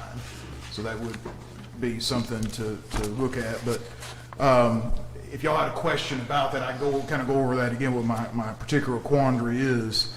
The two problems I need are workers and a location. Workers and a location. I spoke with Jay Berger about it, and he's going to do what he can to work on that. And if you need anything from me, Jay, just let me know, and I'll be glad to work on that on my end too. If something will help you with that. Some other counties that, haven't used inmates, they've also hired folks to come in and do the tire day. Sometimes they'll hire a lawn mowing crew or something of that nature, or some use the county road department employees, but I don't think that would probably be an option for us, given the situation they have. But I just wanted to present that as a concern. It is something we hope we can do. And one other major problem I have is a location for the event. Normally it's done at the State Highway Garage on Nashville Road there, but the Transportation Cabinet of the state has prohibited those being used for tire collection days. And so I've got to find another location. The other best location I can think of is the fairgrounds. But it so happens I shifted the dates in hope of getting some labor, and it's too close to the fair. And so the fair happens to be the next week, so I can't do that. And so I've got to find a location for this tire day that has enough for potentially 25,000 tires that could be brought in from folks over 2.5 days, and someplace I can kind of seal off some kind of way with terrain or fence so the people aren't coming in all hours of the night bringing tires. So, if you have any questions or any input, I sure appreciate the consideration here, because I think it's like a big, beautiful baby. It's getting ready to be born. I'm the midwife of this baby. It's some complications coming on right now for us, and so y'all got to help me out with it here. So how long from the time of the event? The event is like a 2 or 3 days? It's 2.5 days, a Thursday, Friday, and half day Saturday. From the time the event ends to the time that the last tire is off site is usually how long? They told us to make sure you have the site available to the next Wednesday, the Wednesday following the event. Okay, so not a long turnaround time. So we're talking a week then. A week. So,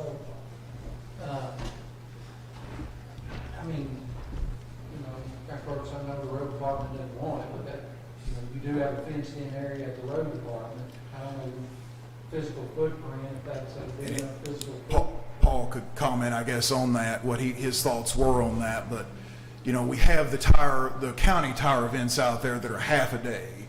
We'll have those there, but, we're talking 10 times more tires than we'll get at one of those at these events, and at least by historical. So, Judge, I don't know how they would feel about it, but, the IDA owns property that could occur on. It is not going to be fenced, but if we're talking about a week, it wouldn't take the sheriff department just to glance over there from time to time. That's exactly what I had in mind. See if, Exactly, 100%. I don't see why the sheriff maybe can't have, it's not fenced, can't have a deputy. That deputy's gonna set something over here. And I don't see why they can't sit out there from that night, or be here, or either that, we have to hire somebody for a day or two. Because we definitely need to have this, we don't need to lose this. correct. And I wish we could reschedule. It's difficult to reschedule, very difficult. It's gonna be picking up cars on the side of the road. Yeah, that's right. So, maybe they'll bring them in. What's the loading equipment? Still can't bring that the tractor state tires on the normally road. uses? I'm sorry, Judge, I can't hear you. What does the state usually use to load those tires? They have a big, forgive me, I hear you. They'll have a Liberty Tire comes out and they bring a big crane down, and they'll have some other equipment. You talking about the amnesty people? Say again. You talking about the people that run the amnesty? I Yes, have sir. that? Yeah. They'll bring a big crane around and start loading them on trucks. Okay, Yeah. so there won't be a piece of equipment needed to load them? We don't have to provide anything, no. Okay. It's totally on them, so. Yeah, that's the benefit of this. They provide the money to dispose of the tires, and they provide the getting them out of there and all the equipment for that. Okay, and before, just to let the court know, before Logan County was always first, and we've always got a bunch of tires. This event won't be till June. We got that changed on account of the issues with the state. I think they're letting the people that wants to get rid of the tires off too easy. If they can load them up and haul them to us, they ought to be able to unload them. But I wish we could do that. You know what I'm talking but the about, state but, won't let us do that. We can't have the people that bring them themselves unload it because but with they the say it's COVID, because of COVID. COVID going on, you know, of course they don't want to use the state garage, and it does need to be out away from everything. Right. Mr. Collins, Is it strictly Logan County? they tell us anybody in the state of Kentucky is eligible to come. In general, in the past, we tried to kind of advertise it. Yeah, that's what they tell us, but we tried to advertise that we really want Logan Countyans to be the ones to come. We talk about litter and illegal dumps all the time. I mean, I think it's not an option to not do it. I mean, we need to do it, because if we don't get some of these tires, we're going to just wind up in a...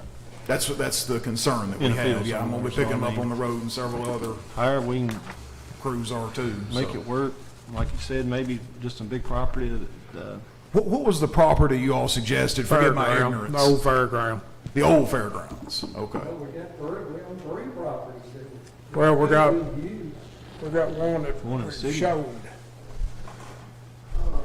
And we don't want to add to that in case they come back, Thomas. I don't know if you could work, I don't know if it's possible, but check with another business like, check with a business like a Cumberland Scrap. Yeah. Maybe they could assist or you work with They have a them. big area, but of course it's a running business. I don't know. I don't know if I didn't know if there was a... That would kind of be down the pike, I guess, if we couldn't find something else. But yeah, I mean, maybe. Just somewhere, maybe partner with the business or something, maybe they got room. Industrial, it was used on the industrial park. So the West Industrial Park, the government would not like to do that just because there might be some people that do that. Tires would be huge, and somebody say, I'm gonna be there tomorrow to look at it, you got 5 tires there, but you've got the Shelton Lane property, you've got that, I'm counting square feet now, 80,000 square foot building there, you know, It's a good hard surface and basically one way in and one way out to that tile you could block. yeah, if it's just a week, that doesn't concern me. Now, if it was gonna sit there for 6 weeks, It's not supposed to at all. I would not want to do that, just because people are gonna be coming and see pile of tires, and they're gonna be rolling them off. Right. Well, I appreciate everybody's thoughts, and I don't want to belabor it too long, but if y'all have any other ideas, and I'll check And that's into just some your of those. location problem. Your other problem is the help, right? We can Right. solve the help. Higher? I mean, that's what he suggested. Well, Have you checked with any of the other, like, we got City of Russellville, City of Auburn, City of Lewisburg, they've got employees, maybe they would assist. I mean, some of the tires are coming from, I don't want to It's sound true. like- I mean, some of the tires are coming from their areas too, maybe, I maybe just they wanted to would. see what y'all had to say first, and I'm going to kind of shop Maybe. around and see, so. I got the city texting me wanting help now, they're sort of on help now for the mowing and stuff, so. I see. I mean, Yeah. We're just talking about a couple of days. I've handled wet tires before. It's hard work. How that is. It's hard work. It's hard to get somebody just to say I'll volunteer, for, it's hard. Well, I sure appreciate y'all's Okay, consideration. did we ever do anything as far as allowing us to sign this? No, we didn't. Most allowed to sign the entire contract or whatever it's called now. yeah, you're right. Second? I think you was done with your motion, wasn't you? Yeah. Okay, any question? Okay, let's have roll call. I Deb? hope it's don't end up being a mistake. Yes. Davenport, Yes. Crossley, Wright, Yes. Harper, Yes. Kyle, Bolden, Yes. Chick. Yes. Appreciate it, y'all. Thanks, Nathan. Ambulance service got anything? He said thanks. I would like to say, it seems like every spring we have to talk about it because the, freezing and thawing and all that kind of stuff. Our parking lot's getting pretty rough looking again. Paul and his guys, they work their tails off patching it and all that kind of thing, but it's getting to the point we may need to look at, getting it blacktop or paved or whatever. I don't know what you guys want to do about it, but it is Okay, getting pretty well. bad looking. That project, not being a road project, had to be bid out. Yeah. As an individual project. Something You know. to put on your minds anyway. Yeah. I I appreciate mean, can we make a move on that? I mean, can we let them bring bids back to us and just kind of see what we're looking at? I think the court needs to get the bid. Okay. That way you know exactly, how you want it. Yeah, that's what the first thing about. Okay. We I own don't know it. what to get. We need to work with them, make sure what they want, but everyone's, on that committee of building maintenance to take care of that. Yeah. Appreciate y'all. Thank you. Thank you. Okay, I think that's all the department heads. We'll go on to judges' announcements, and most of you know about this because a lot of you's registered. There's a Kentucky County Judge Executive Association and Kentucky Masters Commissioner Association training scheduled for April the 7th and 8th, and then April 13th and 14th at the Griffin Gate Marriott in Lexington. And then we also received this morning. The American Red Cross is very grateful for a generous gift of $5,000 that the court made on March the 10th for local home fire financial assistance on behalf of those we serve. Thank you. So if y'all remember doing that.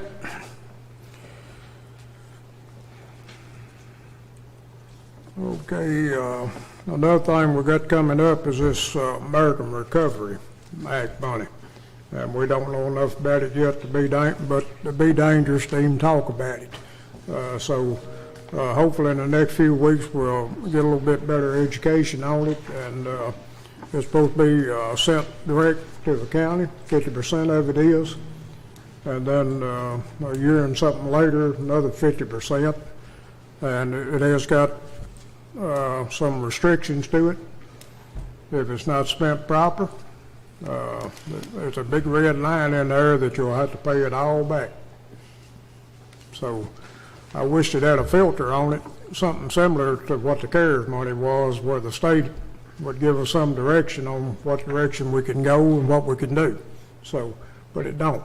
So, but that's going to be a problem with 120 counties, plus cities. And do you know when any of that funds will be distributed? Don't know for sure the exact date. They're talking about, somewhere in the next 6-8 weeks. So does the state have the money yet? Does it go from the federal to the state into No. the counties, or from the federal straight to the counties? Federal to the county. Send the check. Hmm? Tell them to send the check. We'll spend it right. I might have to get to their accountants like yourself, Thomas. I don't want to be marked if I spend it wrong, so. I'm all for that stuff that comes straight to the counties, it offsets our jail costs, our 911 costs, and stuff that Well, I don't. has to hit 4 different I departments don't- before it gets to us. Everybody takes 5% of it Yeah, well, I don't know that. to help us run our jail. I don't know if that's allowed.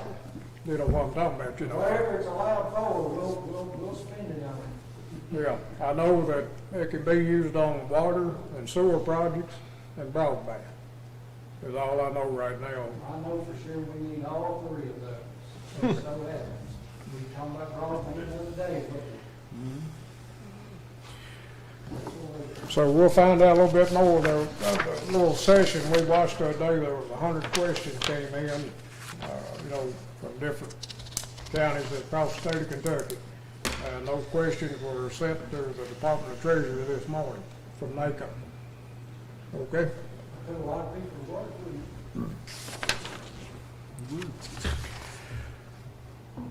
Okay. I don't think we got a citizen here this morning, so we'll move on into new business. The first thing on new business is to acknowledge the receipt of the jail budget. I came in a little bit earlier this morning so I could go over this one more time, but I never did get to it. So y'all got a copy of the jail budget. We're definitely hoping that things turn around some as far as our state inmates down there. Last year they furloughed and released some early. I think the word furlough is right in it, Phil. I'm sorry, what that? Is the word furlough the right word? Commuted their sentences. Okay, commuted their sentences.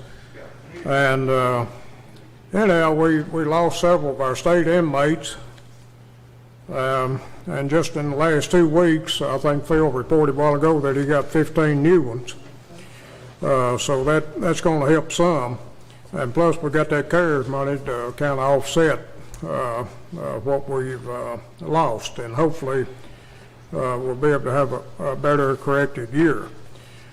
Basically, the budget's somewhat flat. If you look at the income part of it, we've talked to the transportation cabinet, not knowing exactly when this will happen. We do have a 2-year contract with them, and but they want to activate that program as quick as possible. And for that to happen, of course, we got to have inmates. And but the state is real interested. The Department of Transportation is real interested in that program still. So we left $60,000 in there for that. The federal reimbursement fund, $4,000.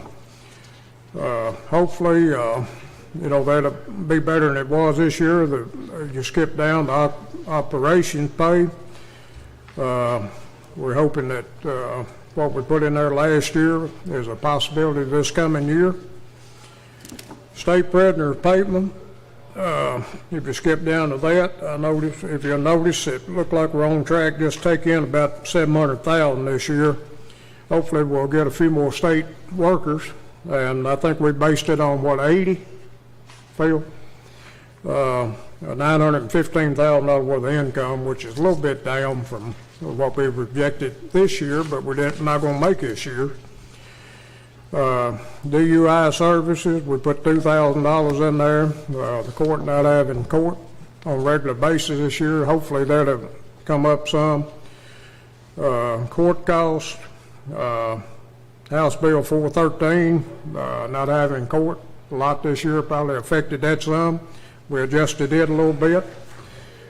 Local corrections assistance, it looked like we're on track to get $35,888. We put $35,000 there. Prisoner reimbursement, we put $25,000 there. There is a difference in the contribution the county's going to have to make of $198,533. But a lot of that's due to you got to check your calendar, Thomas. And once every so many years, there's 27 payrolls. Now, I don't know exactly how that works, because there's 52 weeks in a year. You would think it would, and it would be 26 payrolls. But once in a blue moon, there's a 27th payroll. That's because Huh? That's because you got a few months that have 5 weeks. Yeah. And it just throws the calendar off, so we're looking at another payroll period. Some of those people are all over the county. It's just not the jail we're talking about now. Well, actually, probably on their W-2 form, make more money next year than they will the year after, because they'll get one extra check. Okay, as far as the expenses are are pretty flat or lowered. If you look, other county contract, we didn't take it in, and had no expense, but we got to allow for juveniles and things like that if we have somebody in another jail. Jail equipment and repairs, same. Jail vehicle maintenance and repairs, the same. Jail pest control, same. Jail contract drug testing, $1,000, which is the same. Cleaning supplies, we left it at $48,000. Now, y'all will see that if you might not have what I got, but some of the expenses that went down, you know, stuff like utilities and the food and the jail cleaning supplies, we're on track to spend 42 of the 48, but hopefully we'll have a few more state inmates over there this coming year. Jail food, we had $310,000 in the budget, but it looked like we're on track just to spend about $210, you know, with food this year.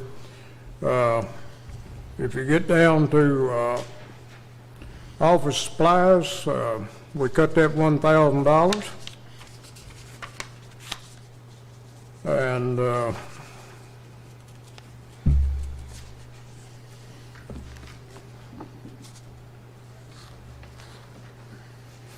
building maintenance, we left the same. Jail utilities, we had $200,000. We're going to put $200,000 back in there this year with a less number of state inmates in there. It looked like we're going to be somewhere around $150,000 for jail utilities.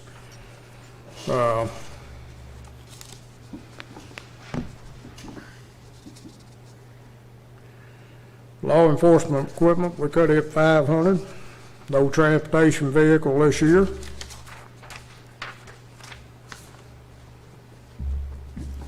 The public properties bond payment is up, but the interest is down, so we'll be making a little bit less dollars on the payment on the jail this year.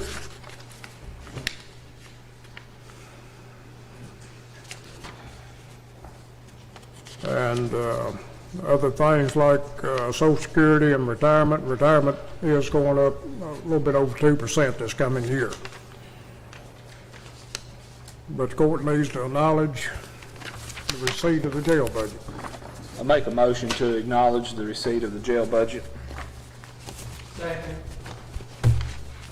Okay, got a motion and a second. Now, we did figure some increase in there, and we don't know what insurance is going to be next year yet. You know, so we had to kind of do a wild guess at insurance, Thomas. You know, and we ain't got anything concrete on what we're going to do yet as far as payroll either. So, but we're somewhat close, I think, at talking to the committee. Okay, if there's no other questions, we'll have roll call.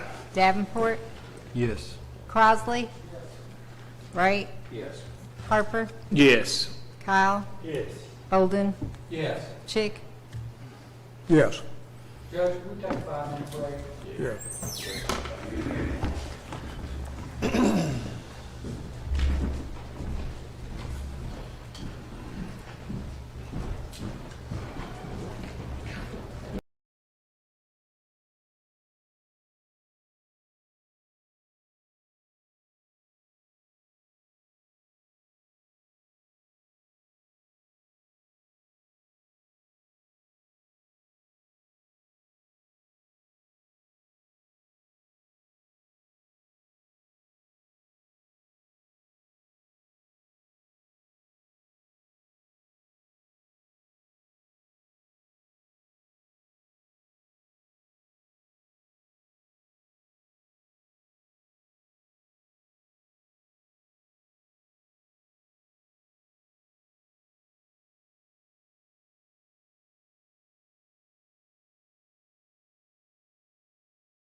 up on R. Whitaker.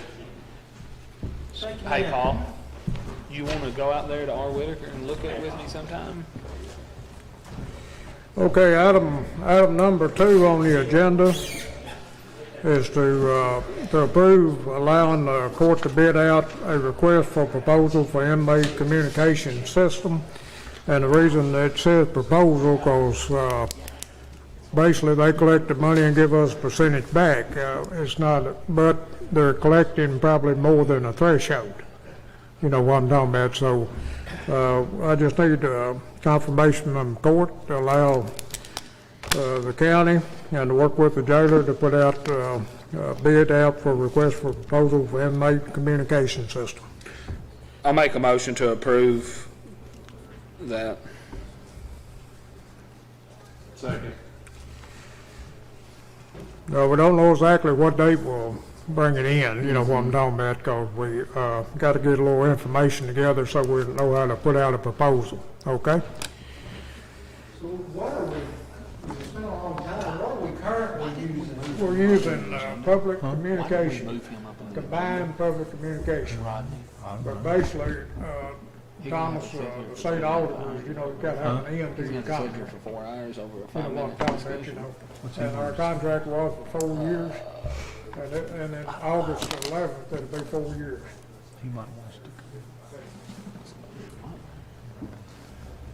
So we just can't let it automatically renew. All right. Okay, we had a motion, do we have a second? Yes. Very good. Okay. All right, any other questions? If not, let's have roll call.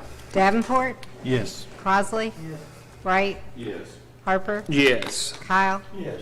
Bolden, Yes. Chick. Yes.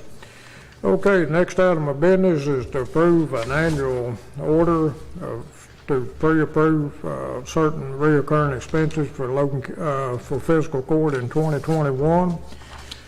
And basically, this is utilities and payroll and some other stuff that sometime we have to make a payment on. Second. Okay, any questions?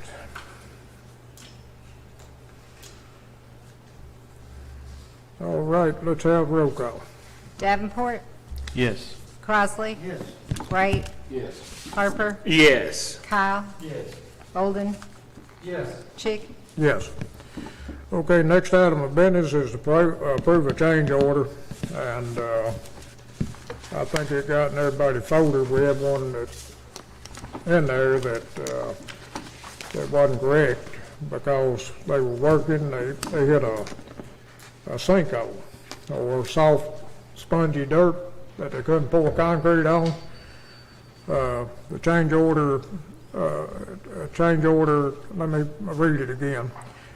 Approve a change order on November the 10th, 2020 fiscal court minutes to order number 13 for the construction of a small bridge on Campground Road.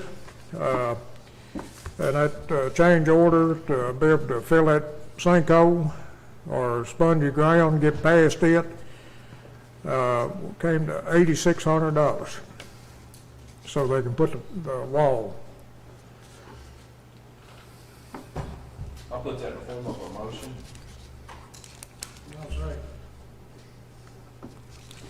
Okay, we got a motion and a second to approve the change order for $8,600. And it still goes under the 80/20 bridge Yeah. contract. It still Yeah. goes under that. Yeah. Okay, any discussion? Okay, let's have roll call. Davenport, Yes. Crossley, Wright, Yes. Harper, Yes. Kyle, Yes. Bolden, Yes. Chick. Yes. Okay,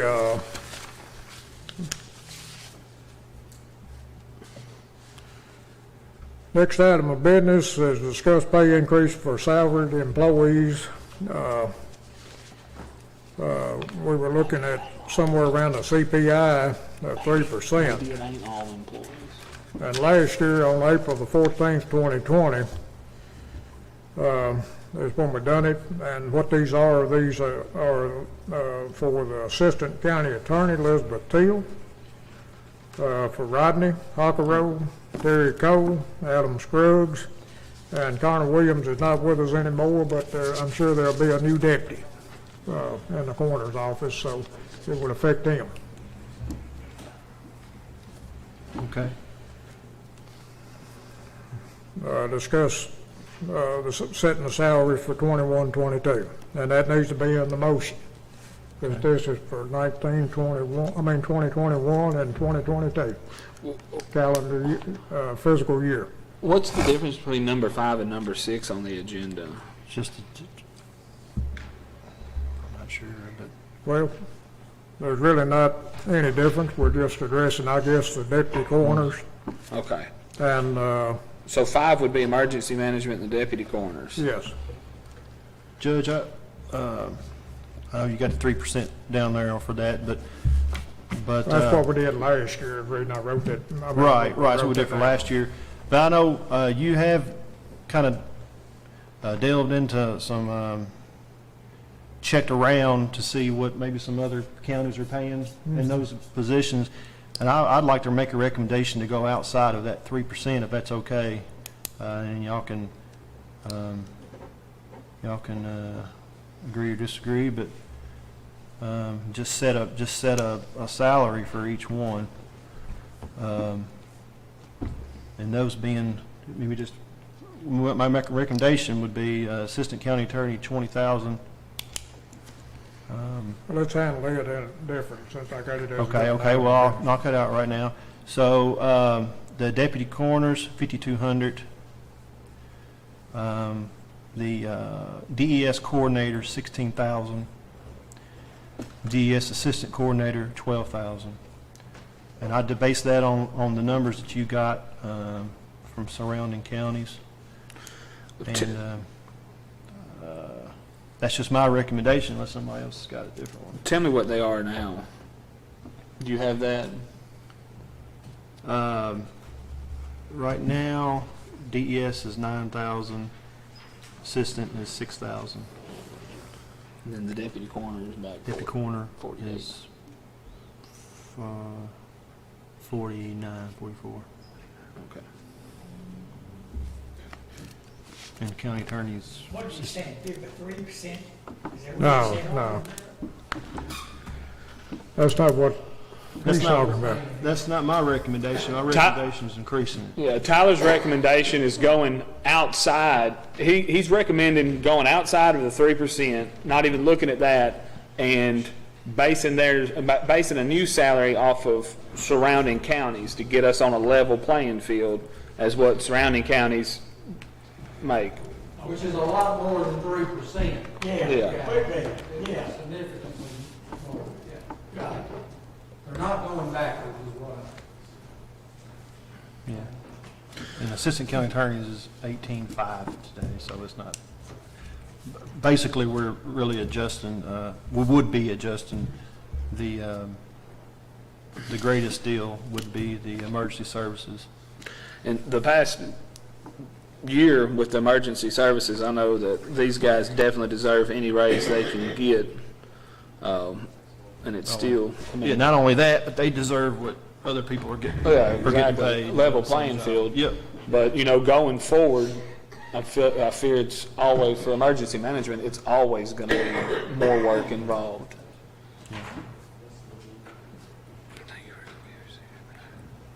What are you saying now? They should make the same as they make, say, in Warren County? No, they should make the same what they make in Todd County. Okay. I'll go along with it. Well, I was gonna say, Did you put that in the you got motion? so many more people. I'll put that in form of motion. I mean, if that's my Yeah, I think either Tyler or the judge looked around at surrounding counties with relatively close population as ours, Oh, okay. and I go, that's fine. then based figures off of that. Got you. I got it. That's what I was thinking, exactly. Okay, Tyler, when you do that motion, it needs to be for the 21-22 calendar year. Well, I'll make that, and I'll put that in form of motion and do it for the calendar year of 21, 22. I'll second that. Yeah, I know what's going to do. To increase them to a set amount, is that what you're saying? That's right. Deputy coroner, 5,200. Mm-hmm. Rodney, 16,000. Uh-huh. And 12 for Terry? Yep, Okay. that's correct.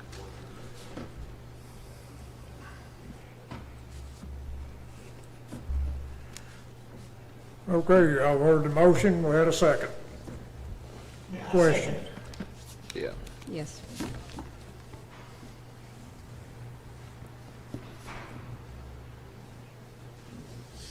Okay, let's have a roll call. Davenport, Yes. Crosley, Yes. Wright, Yes. Harper, Yes. Kyle, Yes.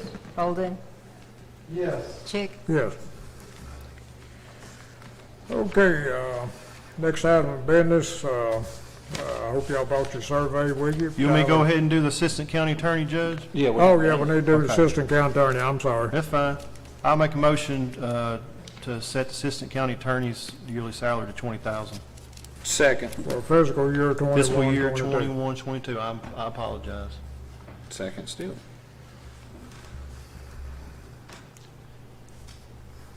Okay, got a motion and a second. Questions?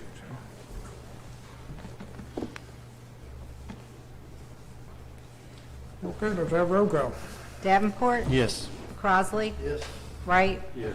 Harper, Yes. Kyle, Yes. Bolden, Yes. Chick. Yes. Okay, next item of business, if y'all brought your survey with you, if you didn't, I'm sure there's gonna be some discussion on it. I contacted,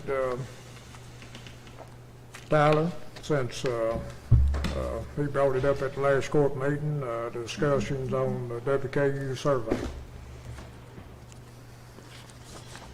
Yeah, I guess since I brought that up about the survey, I'll start out by saying, you know, as a group, we agreed that we wanted to find out more about what we're offering to our community as far as Parks and Rec or amenities, and we voted to take the first step. First step was to ask the public. We asked the public, and here's our results. And I think it's clear that we need to do something, and we've talked about it, kicked the can down the road a little bit, but it's, you know, some other things got in the way, but I mean, I think it's time to go to the next step, and I think the next step would be to,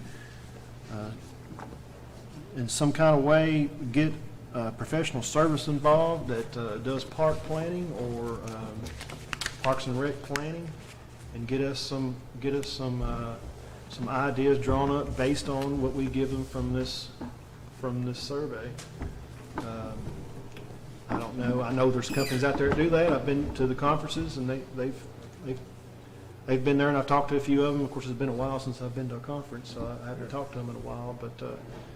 But I think the next step would be for a company to draw us up some concepts based on our results, and then we could take those concepts, and then based on what we end up doing, and I'm talking doing these things in slow phases. I mean, you know, if you say you want to do walking trails, wherever you do that, and we've talked about it before and mentioned that before. So if we want to do walking trails, you could do that in a phase, and then 3 years later, 2 years later, do another phase, do a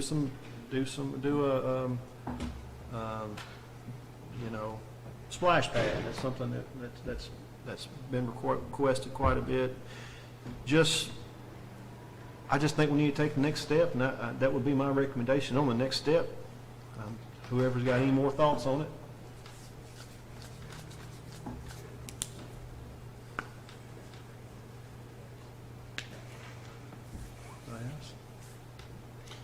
Well, I don't know about the survey. I looked over the survey a lot. I don't know who they contacted. I have some concerns with some of it. But I'm not ready to move forward on that. I'm just gonna be honest. It's costing us a lot of money for the county to keep going. We've got to take care of our employees, and we have been, and you've done a great job with that.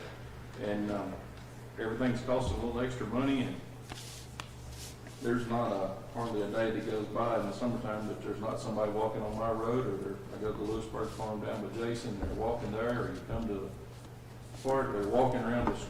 We have a very safe place to walk, whether it's around the Logan County or in the city of Russellville. And I'm wanting to put this on hold for a while. I'm not ready to spend any extra money toward this, my personal opinion.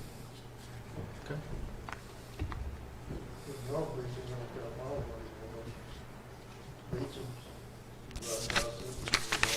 On the public road? They do. That's dangerous. Well, if you go to Lost City, you'll see somebody walking about every time you go there. There's a whole lot on mine. We have the community center there at Green Ridge. It's got a walking trail. There's a lot of places that you walk. If you go early in the morning, you'll see them walking around Russellville. We need to focus on what we are focusing on, and that's protecting the people and giving them the best service we can, and I think that's what we're doing. I think we do a good job at that already. And that costs more money every year. So, I'll be quiet, but that's my take on it. I think we got a good relationship going with our city parks, and I would like to see us do more with our city parks than we do. I don't know if in the future we don't need to have like a joint committee between the county representatives and some city representatives to look into maybe upgrading the current parks that we already have. I don't know, that's just an idea that I've thought about. And I'm okay with that too. If there's a project with the park that needs, I agree with that. Invest in what we already have. Let's don't try to create another one.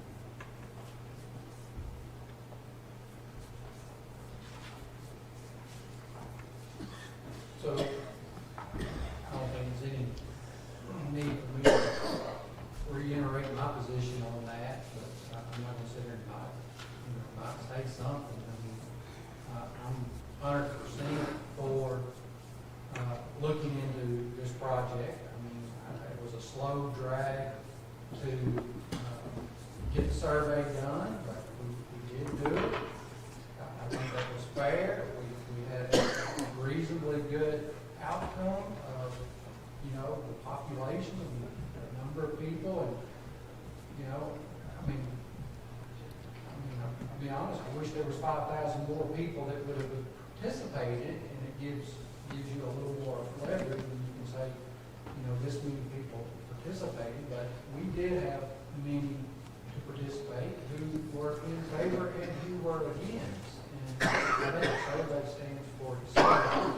And I respect the opinion of the board members that do not want to get into parks business. I understand that, and I respect that, and, me being against that, whichever way we decide to go, that I will be a match for that. As I've always been, to work with you, even if I don't, quote unquote, get what I'm pushing for. But it's not right in this day and time for the form of local government to simply be a body of government that provides jail services, sheriff's, police force, and ambulance, so public safety. I agree with public safety is the fundamental aspect of government, whether it's local, state, federal. I mean, that protecting your citizenry is at the basis of any government. And as Tyler mentioned, I think we do that very well. And I know for the 15 years that I've sat on the board, Barry is correct. Those things have gone up in cost a lot. I mean, I don't quote me on the exact number, but I believe the jail budget was like $1.2 million, or maybe even a little bit less when I first came on the board. But, the business model of that jail has changed.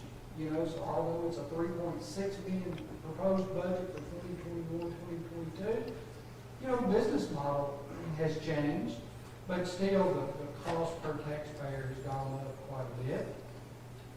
But we didn't do that on the backs of our employees.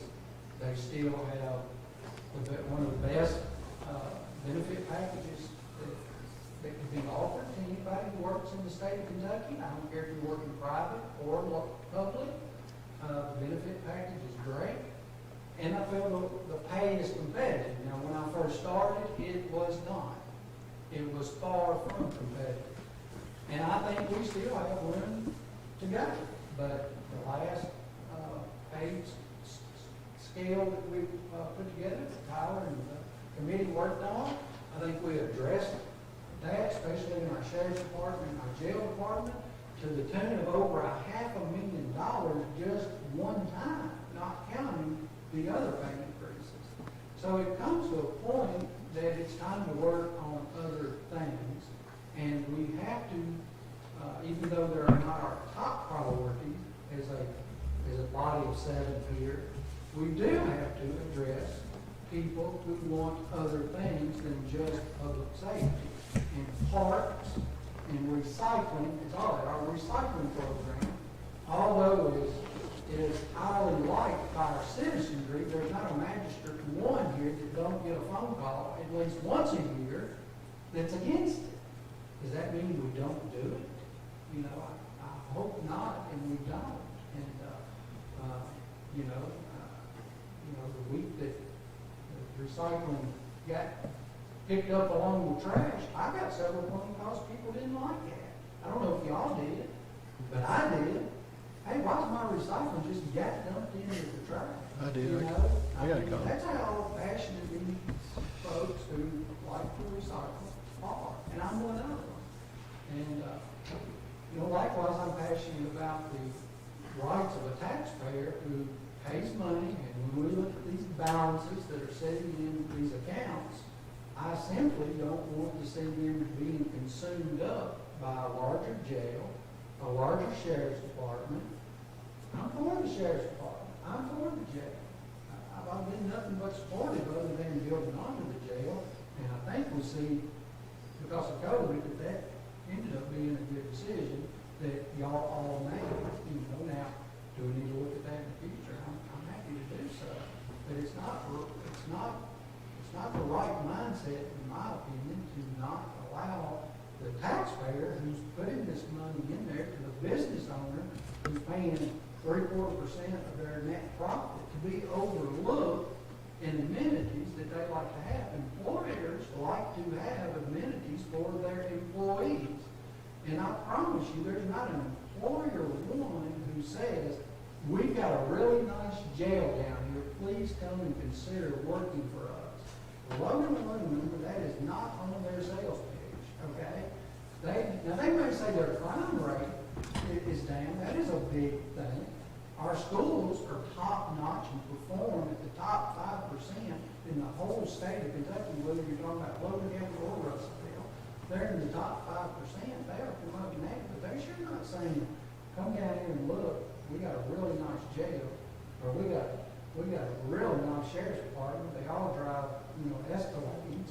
No, they're not doing that. They're promoting the amenities of the county, and that's a good, decent place to live, parks, and and in my business, I'm very fortunate that I travel a lot of communities. I was in Bowling Green yesterday, and I think just in the trip, yesterday, it was Monday, in the trip that I made from over there where Houchins is on over by Clay Street, and I had to go down to 31W, about halfway to where the old movie theater, and I passed 6 parks. 6 parks in that span. A squirt park, a skate park, and three just what I would call like had jungle gyms and stuff like that. Some of them were half the size of this room. But in that short 3 or 4 mile track, I passed 6 parks. That ought to tell us something that, it'd be different if we were struggling to pay our bills. But But to say it's gonna cost a lot of money, I say probably right, depends on what you talk about, a lot of money. But, you know, is it gonna cost $250,000 or $500,000 a year to our budget? Probably so, absolutely. Is the money there? Absolutely, it's there. We have that by a multiplier of 20 in carryover money. If we're carrying over that much money every single year, then we should be talking about writing refund checks. You know, that's a lot of money to be carrying over year after year after year after year. I'm not for that, to keep on forever and ever and ever. I mean, it's time to give back something to the taxpayer that, you know, that they're paying for. And that they have participated in a survey saying, I'm for this, I'd like to invest in that. I agree some people are not for it, and when you tell them, we're gonna invest over a 10-year period, you know, $3.5 million, $4 million, $5 million, and they blow their gasket. I understand that, but that's a $500,000 a year. And again, we got 5, 10 times that carryover money every year. We got that much carryover money. We don't need it. It's not a form of government to be a savings account. You know, when the governments provide services and tax at a rate that would keep up with those services and the inflation to provide those services and provide for the cost of those services. You know, that's all I say about it. Tyler, yes, I do support that. I think the next step, obviously we can't take a step if the court can't agree upon that concept, but the next step would be, I like what you're saying about hiring a consultant or an engineer or an architect. Land, obviously you gotta have a place to put it. My concept would be no different than when we were talking about Boy Scouts. Buy a large enough place that you could turn that into a 20-year plan.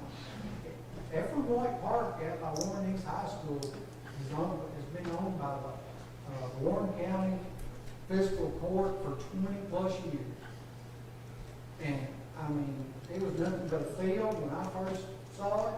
Then it was a walking trail for 3 to 5 years, and then they had one baseball field on it for a few years after that, then a couple picnic places a few years after that. You're talking about South Warren, East Warren. East Warren, out Louisville Road. Well, that's, you know, that land had been acquired and the sign's been up there for 15 years. That just shows you, you know, they got a plan. You know, here's the land. We'll just slowly walk into it. It ain't like they just said, here's $10 million, let's go get a park. You know, Warren County, to my knowledge, has not done that.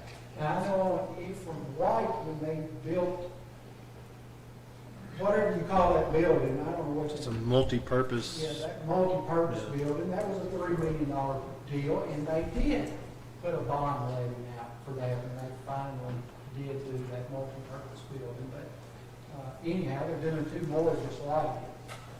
And again, I know we're not Warren County. I'm not Trying to be Warren County. I'm not trying to exact over I'm not trying to do that. I'm just telling you this day and time. People want those things, and it's tourism dollars as well. There's people from Logan County put some events on, like from White, they're talking about the volleyball tournaments that they put on. I mean, I know Mr. Kyle's got a granddaughter involved in that. How many places you go a year to do volleyball tournaments, Mr. Kyle? Everywhere. They ain't $100 trips either, are I'm going to Gatlinburg next, the 7th. No, I'm going to Lexington, the 14th. They're playing in the tournament. And we, and it was talked about that, Yeah. well, we got, why can't we do something at what we've already got? Well, we get somebody to lay us out some concepts. They may say, hey, you got this property over here at the Logan Russell City Park already. This will work right here. It just, we can do it in phases. I mean, I don't know. They might be the recommendation. I don't know. What's like Logan County, the park out there, the city takes care of it, they're having trouble getting help now. And if you was to go spend something else there, then you're they might be in for it, we might be able to help them, but then they gotta have somebody take care of it. Just one thing in here that just really bothers me a little bit. Employment opportunities, 7 was excellent, 28 good, 40 fair, and 34 poor. Now, y'all really believe that? Employment opportunities in Logan County was 34 poor, and we're begging, we got people everywhere begging for help. That's in the survey. I didn't make that up. It's right here in the survey. There's 8 new houses in the last year from 14 miles from here to my house. I went out on 79 to look at the tile. There's 6 new houses there. People are building here in this area. I mean, we have something to offer, or they wouldn't be here building. Yeah, of course, this survey was done 2 years ago. We put it off, but And there's 100 extra trailers in. haven't we had the lowest unemployment in Logan County? Next to the lowest, There's about around 20 houses built in the fourth. We're next to we're second lowest second lowest in the in the state. state. I keep up with them. But that might be due to 75. houses in the last 6 months. So that tells me we are offering something. Well, I think employment opportunity varies, because we'd have to dig in, and I don't know if we could dig into that number, but, when you're saying low unemployment, I'd have to say that, and we've been at low unemployment for several years. We may say employment opportunities, they could mean, we're just, low unemployment, there's not a lot of people here that are employed that want to be employed, okay? Or there's the type of job or services. We have as many people, and this is about a 5-year-old statistic, but I would assume still true. We have as many people leave Logan County to work somewhere else as we have come into Logan County. So if 5,000 people leave to go work somewhere else, 5,000 is coming in. I just made that number up arbitrarily, but I agree. That goes to show you they wouldn't be leaving if that tech job that they're trained in was available in Logan County. They got to go to Nashville, or that hospital specialty training that they have was available in Logan County. Hey, there's only one hospital in Logan County, only so many people they can hire. That's always going to be the statistic, though. And that's right. Yeah, that's And not I going to think change. growth of the county, the 75 new houses is just another indicator that we have growth there, and we should be providing this additional. I agree with you 100%, Barry. It is going to cost us money. And if we were struggling in any shape, form, or fashion, I would be for this. There was a It's always easier to push the snowball than it is to make it. Well, I understand, but I guess, Okay. I guess you can't, what I'm saying, you can't run your business like that. You know what I'm saying? You gotta move forward. You gotta maintain what you got, but you gotta be thinking about equipment replacement and paying your health right and doing this. You gotta have a vision for moving forward. And our vision in Logan County moving forward cannot simply be, in my opinion, is that we're gonna pay our employees well, we're gonna give them good benefits, we're gonna have a great jail and great sheriff's department. I just don't think that's a forward-thinking vision for services that we should provide. And, I mean, we got 1.2, y'all can take that $1.2 million and call it whatever y'all wanna call it. You put it 100% in the jail fund. At the end of the day, it was $1.2 million of new revenue. Okay, period. That's right. You didn't create a new expense. No. There is no new expense. We might be facing. We had a little bit of occupational tax, probably a few occupational tax dollars, but nothing, nowhere close to that. We're probably $1 million to the good, every bit of it. And you very well could be looking at a lot of money if the second round of money comes. But again, that money comes and goes, right? It doesn't mean it's coming in. You're not getting another $1.2 million unless they, in Congress, pass something else. But nothing's free. Yeah, I understand that. They gave it away, and I was gonna take it and still give out 5.2. I'll be ready to receive that as well. You saying we need to build a new park or why don't we give some money to the parks we got in the county and let them upgrade them? We do that today. I'm not, Sort of. I'm not against that. I do not want to get rid of, which we have no control over. We don't control the city of Lewisburg, Auburn, Right. Maryville, Russellville, if they want to shut their park down tomorrow, we have no control over that. All we do is contribute financially to that. If y'all want to give them more money, I'm happy to enter in that discussion. But at the end of the day, I am talking about adding, I think that's what the survey says. Another part. Another part. Well, The difference being that the county either is more involved than we've ever been in Parks and Rec before, or work with a joint venture with a. well, when you said, when I said South Warren, Basil Griffin Park is owned by Warren County. They got a bunch of parks. I mean, it's a South Warren. They got the Mike Buchanan, the Basil Griffin. They got 21 the one parks, I out think, is Alvin. what it is. I don't know what it is Some called. I meant I said Basil Griffin, I meant Mike Buchanan Park, I guess. Mike Buchanan. Yeah, That's by South Warren. right, the South Warren. That's right. That's one. And then they got the F. Make your motion, Tyler. What kind of money, what kind of money is it going I don't know what for? you're saying. I don't know, I'm just seeking, I mean, you know, this is, You hadn't made a motion. huh? I haven't made a motion, no, I just, He hadn't made a motion, Jeff. I don't,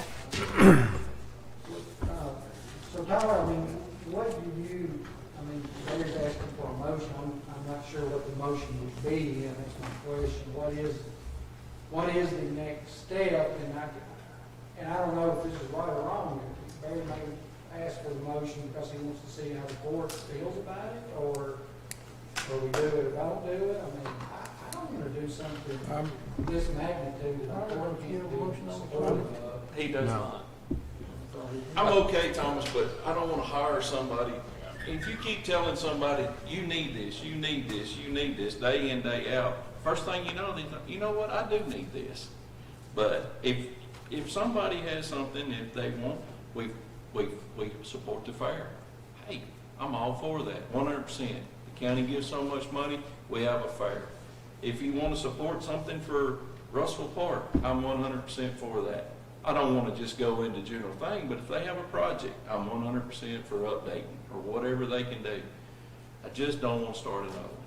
I just do not want to start another park system. I don't mind investing in what we have. I'm 100% okay with that. But I just don't want to start another one. Well, that's what I was saying there, why can't we give East Park some more money then? Well, I just don't want to give them money that we don't know where it goes. I want to see something. If we give $100,000, I want to see where it went. I don't want to just say, well, we mowed the grass for 3 years and bought a new lawnmower. You know, I want to see something. so you I think, mean, if we do this study that Tyler suggested. well, we've already done it, we already done study. so, you know, all I'm saying is, was it 2019, we all agreed we need to find out, or do you think the survey's just, you think it's a piece of crap, or? Well, no, I'm not going to say that, Tyler, but there's a lot of things in here that I don't 100% agree with on the survey. I don't know who they actually surveyed. Well, they sent out mailers, I think 4,500 people. And then you Out get online and do Out it. of 28,000. Yeah, random people. But that's what's done. Statistically, I mean, it just wasn't, you know, and I'm not, I don't know, actuaries or whatever those people are called. I mean, they just didn't take the phone book and get the first 4,500, you know, they broke that down into, you know, sex, you know, male, female, size of the household, you know, ethnicity group, you know, they did a random selection. And what we did is what other places do whenever they're getting feedback. It's not nothing, we didn't do anything different. But I mean, like I said, you know, and well, Barry, you said, I don't want to just throw money at cities. I don't want to either. But, you know, if we, say they come up with we hire a company to come up with some concepts that we need, that would be good for our area. Well, the first thing we could ask them to do is say, is it feasible to do what we need on what we've already got with the cities, at the city park we have, or even if the city of Raleigh, if they're even interested. I mean, if they're even, you know, if they're interested. But you know, if you do it, if you go out and you buy, you know, say, okay, let's, like you said, spend $5 million on a park, well then that's not what I'm talking about. I'm talking about, this is the next step. I mean, I'm not talking about spending $1 million. I'm talking about just, you know, say, hey, the court decided to do a survey. This is what we did. It's statistically correct based on what everybody else does that's looking at this type of thing. Take this and tell us, give us a concept, tell us if it'll work at what we currently have. If it don't, tell us what, give us a recommendation. And I don't think there's anything wrong with doing that, but that's my opinion. And I agree with Tyler, but I'm not gonna be naive either. I'm gonna agree with Barry, Yeah. Dr. Mathis always said, if you don't wanna have surgery, don't go to a surgeon. Right, I mean, right. You don't have surgery. But, if we go down this road, we don't need to be naive and sugarcoat it to say, well, we're just inquiring. I don't wanna do that. I'm telling you up front, I wanna do it. I think the survey supports it. I think the voice of the people that come to me support it. Yeah. Business owners that I deal with, Yeah. some of them not even located in this state. I had a conversation with a person from Clarksville, Tennessee. What I need to do, now he lives in Logan County, what I need to do to help y'all get this passed. Yeah, I definitely I don't for wanna be naive No. about it. If the court here wants to know my opinion, if we go to the next step, which would be either A or simultaneously A and B, hiring somebody who's an expert in this field to conceptually come up with a rendering and look at what our current assets are, and B, land acquisition, I want you to know up front, I'm ready to do it. Well, I am too. I'm just, All right, I just want to Yeah. be clear about that. but I guess what I was saying is that if we did do a joint venture and then if the concept worked at a property, Okay. then we could do it there based on, And just because we do this step and they come back and say, $2 or $3 million is what you've got to do, don't mean we have to do the next right, step. right. And like I said, a lot of times they do it in phases and they'll have 4 phases or 3 or 4 or 5 phases. And you can do phase 1 and 3 and don't do phase, you can, I'm just trying to, Well, there's two pieces of property got to buy us that we didn't buy. And we need to, if we're gonna do something like this, you need to acquire a property. I disagree, Jack. I don't think we have to buy a piece of property before we do anything. I think, You need to have something to start with. well, if we start with the concept, and then we need to find a property or possibly a property that's already out there that someone else might have to be. Well, concept is contract right. Right, and that was the dilemma before, we didn't want to spend a couple $1 million and Might be helpful to do as part of what Thomas was talking about, is to have somebody identify what properties exist in the current hands of you all or any of the cities that might work for some. Right.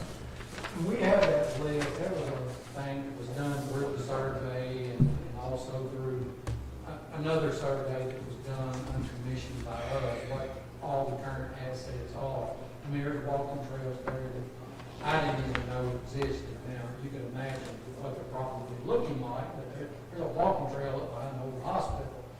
It's on the state, it's on the state, whatever website that has this walking trail that we don't. Nature trail. Yeah, Yeah. nature trail. that We don't. Really nature. So, Probably growed up a lot. but anyhow, They burn it every so often. we, Oh? Yeah, they go up there and burn it off. Oh. I mean, I don't know. That's just, what do we do It's here? no hard feelings on my part, Oh, I my know. own person. Do we need to bind it on and discuss it again I next still love you, meeting? Barry. Gee, that was missing that. We'll make some kind of motion then. Well, I mean, I guess a motion would be that we, if it's I don't know if you can call it professional service, do we need it? Seek professional service for people who specialize in park planning? park planning. Yeah, and concepts based off of our survey that we did. How much they're gonna cost? Well, if we put it out for bid for, Yeah, we'll come seek back with, quotes. we'll just seek I mean, we're not quotes. gonna spend any money in this motion, it would be to seek quotes from people who specialize in that. Did you? Yeah, is put that a that for a motion? motion, yeah. Second. Okay, we got a motion and a second. Any more discussion? I want to hear it one more time, say it again. we're gonna seek some quotes on services or company that plans park concepts and does park project management, and we're gonna see what that would cost for us to deal with. We're gonna put out a. They're gonna like put out a bid. We're gonna put out a bid, or we're gonna put out a bid. We need to put out a bid. Proposal, request for proposal. Request for proposal. What's our conventional specialized in park and recreation plan? I don't know that you have to bid it, because I don't know if you'd have to. That's what we're gonna bid it, find because out I don't first, know then we'll that bring we it back would to be court. hitting 30,000 to start with, and plus this can be, I'm not exactly sure what you have in mind, but this can be a pretty specialized form. It might be helpful to put it out for bid if we're having trouble finding, Right. takers on it, but I don't know that It's necessary. inherently we would have to bid it out. Okay. Okay. Of course, that'd be professional services. Right. I think depending on what you're talking about. Up yes, to some 30,000 of these if it people got to there, which I are don't. borderline architects for park systems. I think that would be Yeah. fairly. Okay. There's a lot that goes into that. So by this, the only cost that it's gonna cost us right now is the newspaper, putting it out for. Well, I think Joe's saying we don't even have to put it out for bid. We'll just get quotes on it. Maybe you'll get it, and then I'll go Okay. to the newspaper. Okay. I I thought you had. Hard to know if two specialized and I'll forward that information to the judges. You'll have a chance to vote. I don't believe you'll find anybody in the county. Once they come in, if this is voted on, then you'll have a chance to. That's the reason I said I don't really do no good to put it in the local paper. You might have to buy law. I got no problem with that. You might have to do that. That's where I'm at. And you might be right there. So I guess today my motion says we're spending $0. We're just finding out more information And on what it'll Thomas cost. seconded.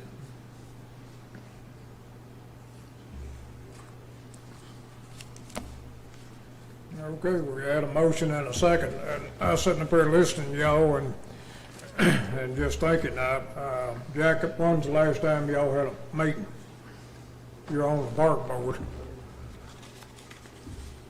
Well, when was the last time you had a meeting, Jack, on the park board? That's the board I need to be on. I know. 2 and 12 years. I know we've been dealing with the COVID and, And it just fizzled away and never did come back. I didn't know this Last time we had a meeting was over helmets for the young children, and that was over there at the top of the hills in Armory. That's no fault of yours, Jack, but that's pretty sad.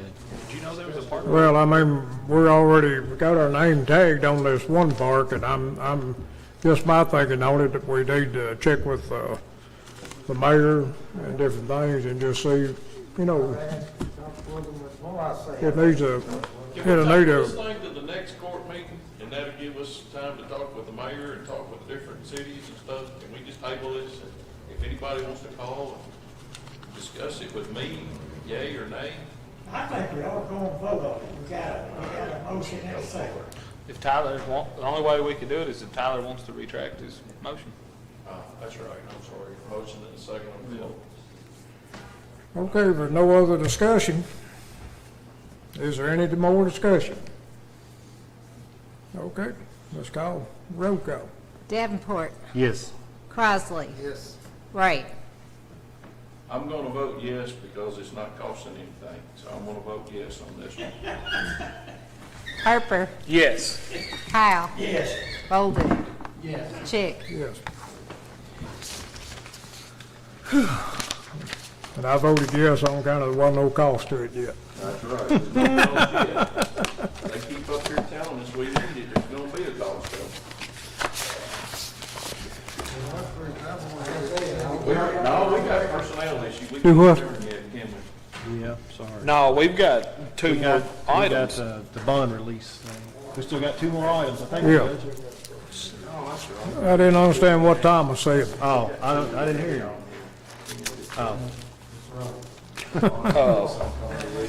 Okay, next item of business is releasing the bond on a deputy coroner. Second. Okay. It's just a bond on the deputy's corner, and he's not with us no more. Okay, got it. Just taking the bond off. Got it. Okay, and, Roll call. any, We haven't done roll call yet. hmm? We haven't Any- done roll call yet. I know we hadn't. Is there any question? Okay, let's have roll call. Davenport, Yes. Crossley, Wright, Yes. Harper, Yes. Kyle, Yes. Bolden, Yes. Chick. Yes. Okay, next item of business is a couple of quotes on, I guess y'all got copies of this for the PVA building. Was it, everybody get copies of this? Yes, sir. It looked like it, Doug Carroll's quote is $1,250. And that's replacing a little rotten wood and repainting the part that needs to be painted. And it looks like McGee's is $2,047.20.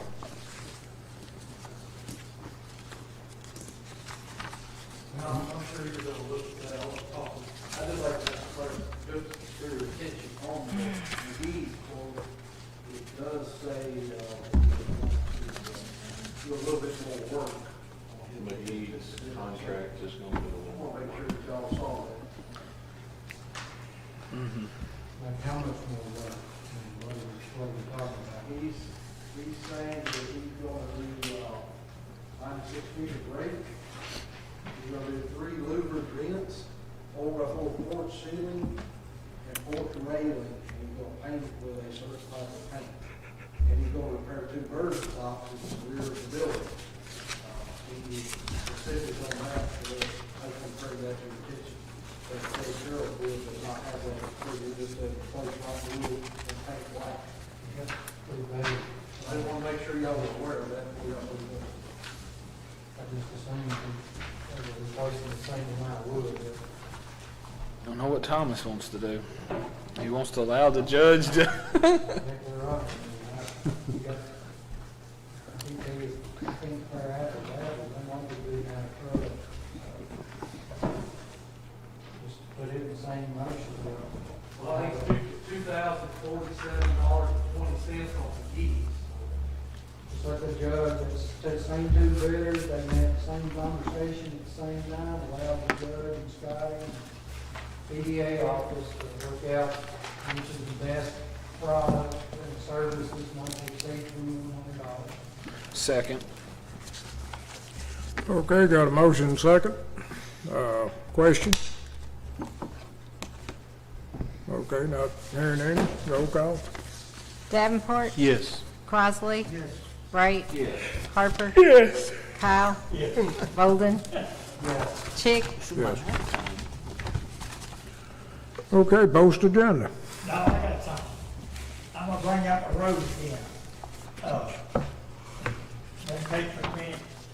You know, I brought up on the admin, to the county road system on that J. Edison Road. Okay, the road department, went out there and measured it. And so what we're doing, what I'm bringing up, the part we'll be adding is 390 feet. And we'll be taking away 40 feet.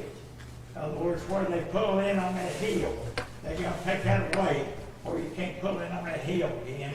And then it'll be 390 feet.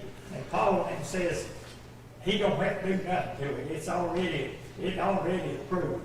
It's Stephen Taylor, who it is, in here, he lives on that road. So I'd like to make a motion that we go ahead, whatever we got to do to start that, and add to the county road system, 390 feet, and take away the 40 On Evanson Road. on J. Edison Road. J. Edmondson, J. Edison. Epperson. Everson. Epperson. EPP. ERSON. Yes, S-O-N, yes. So we gotta Add do a road. 390, take away Yeah. 40.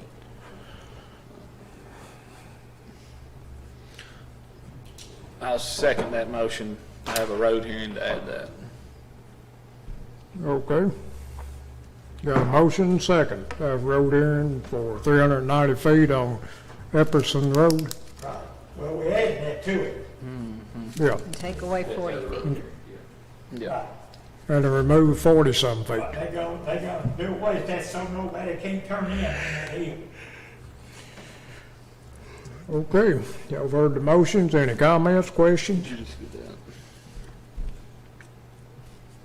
Okay, let's have a roll call. Davenport, Yes. Crossley. Yes. Wright, Yes. Harper, Yes. Kyle, Yes. Bolden, Yes. Chick. Yes.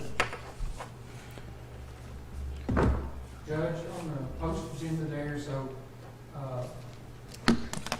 on this contractor's license board and building permit, I know COVID is and our common ground meeting was canceled, or rescheduled and canceled. Whether we have a common ground meeting or not, I'm ready to move forward with that. That is the most hit up thing for me as a public servant that I get asked about where are we at on that.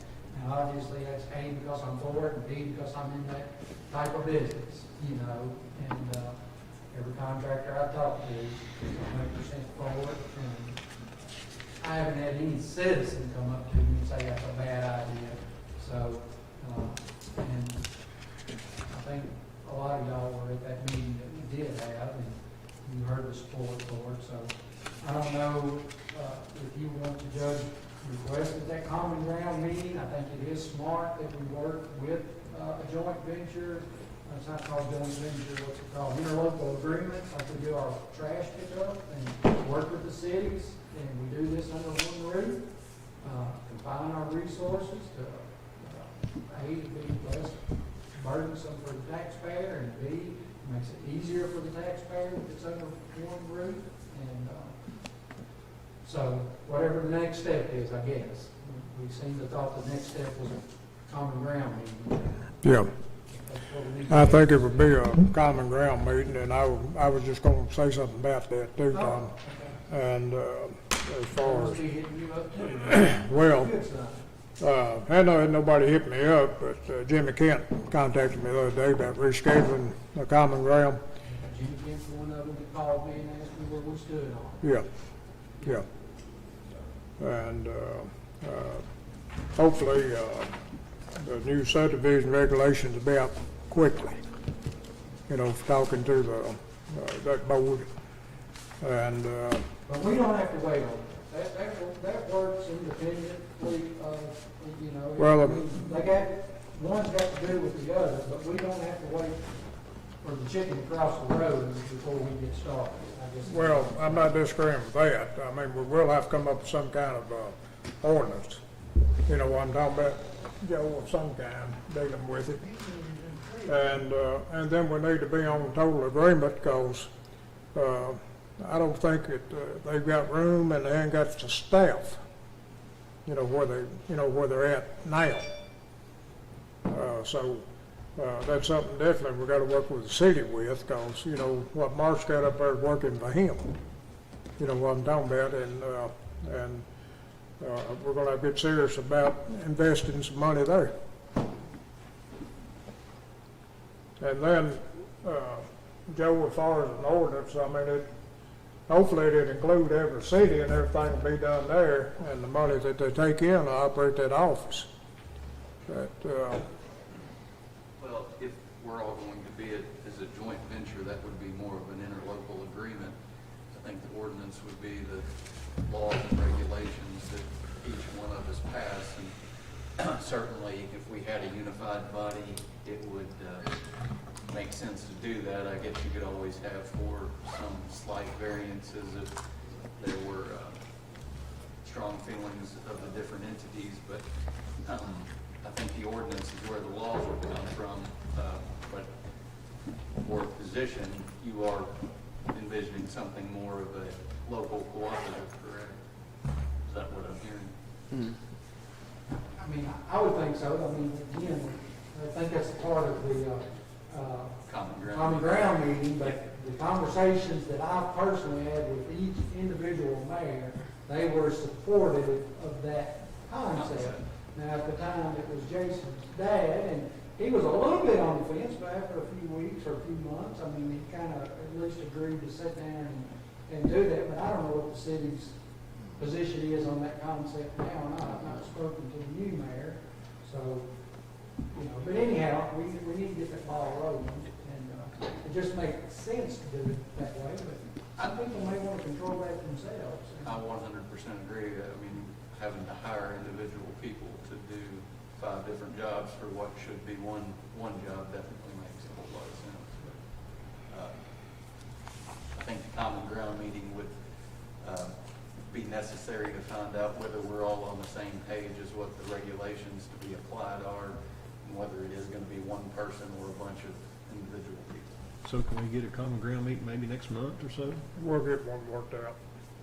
In April or as soon as possible? Judge said they were working, Oh. Lee hosted that last time, Yeah. but it got canceled, so I'm We have to assuming- get a separate entity to host it so we can attend. Yeah.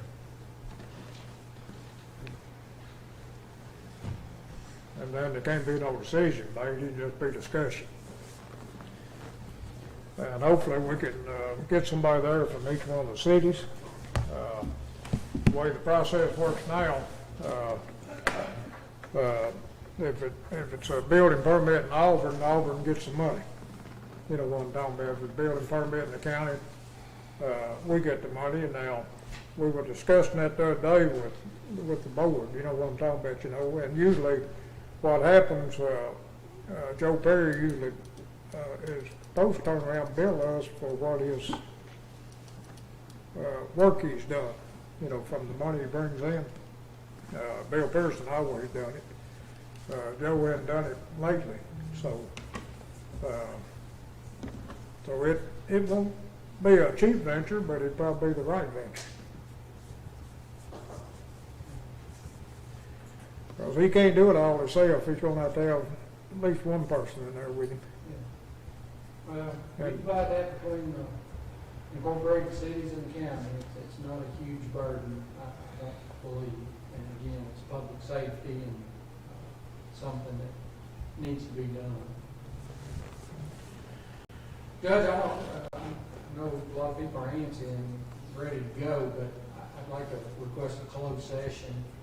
If we could, it will take 3 minutes under land, real estate, whatever that one is. I had one little thing you want to do it maybe after. Sure. It's something I've been working on. Y'all know I've already been working on it, but I finally got 2 quotes. We're talking about interconnecting the radio sites over the internet, and I was able to finally get a couple quotes for the equipment to do that and for the installation. It's hard. So the one from Cornerstone, it's hard to kind of interpret it because they did not include, a best guesstimate on the labor.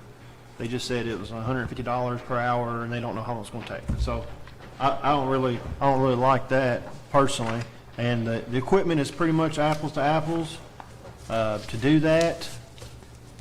Net Green Solutions also sent a quote for all Cisco equipment and for installation. It was estimated, but he was pretty confident that should be all it would take. But their total was $4,208.57 to go to each site, configure the network, and to get that secure and each site connected. Now what we would also, the 2 options were internet connections. We either pay $1,453, $1,453. Is that what it was? I had it pulled up, but man, that's a memory right there. I tell you what. Right, it's $1,400 a month versus something like $400 a month. So we do a connection in each site, internet connection, and then this equipment will create a VPN tunnel, secure, and allow the radio system to communicate. Not over the wireless. The wireless will still be in place, so it'll be redundancy. So say the internet links go down or something happens, we still have the wireless connections, so it's better than before. So right now we're depending totally on the wireless connections. Well, if they go down, we're screwed. Well, then if we do the internet connections with the VPN tunnels, they go down. We at least have some redundancy on the wireless antenna. So And then me and Scott from Net Green talked about that, and he said it shouldn't be a problem.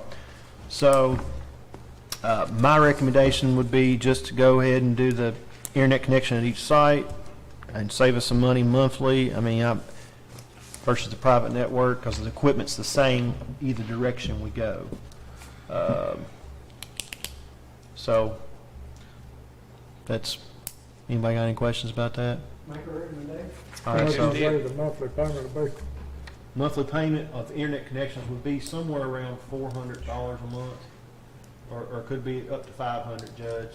Okay. But if we do the other T-Link connection where it's like an agreement between the Logan Telephone and Electric Plant Board, it'd be like $1,300 to $1,400 a month total.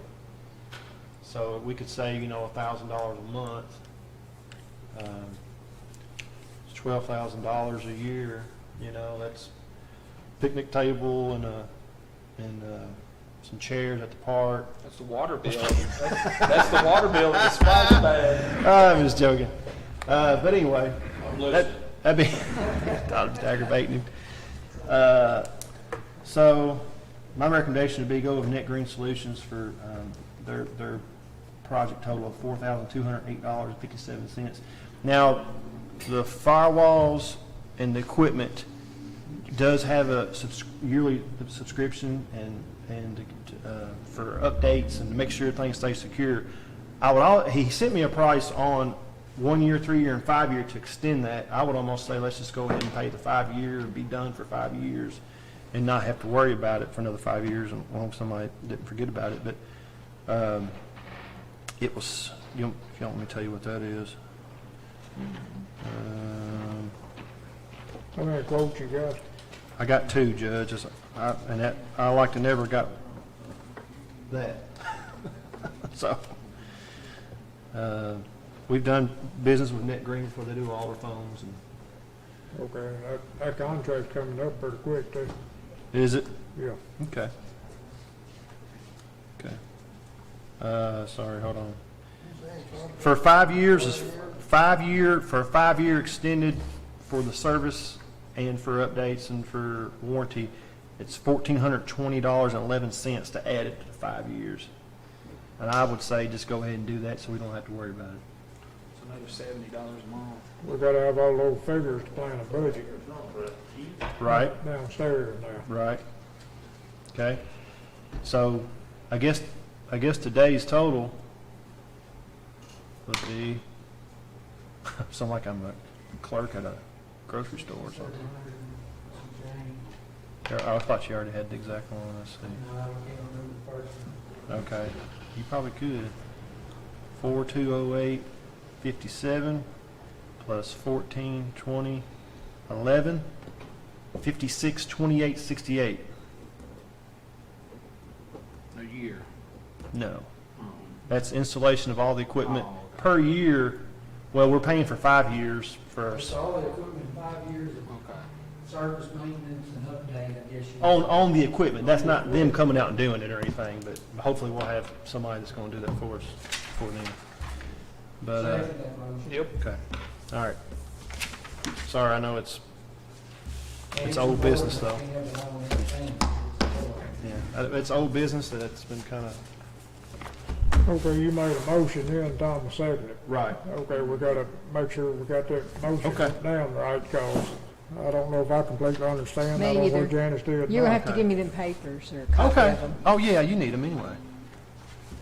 And, I'm still on court, I have to call you back. It's gonna have to. Yeah, I'm in court.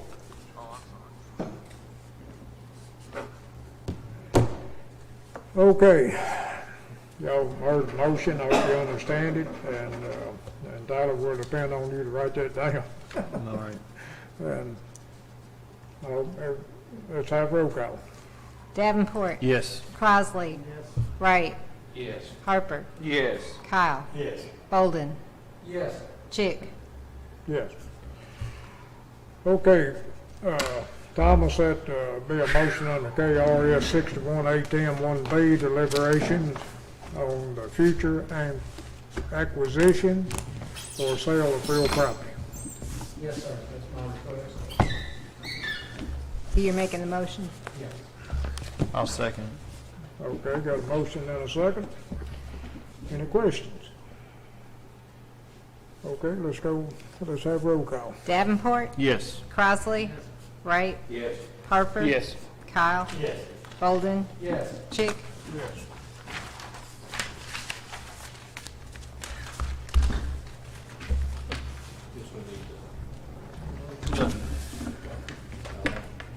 Oh, you gotta go turn it off. Oh, We're in closed session. That's what I was thinking about. Yeah. Yeah, pausing.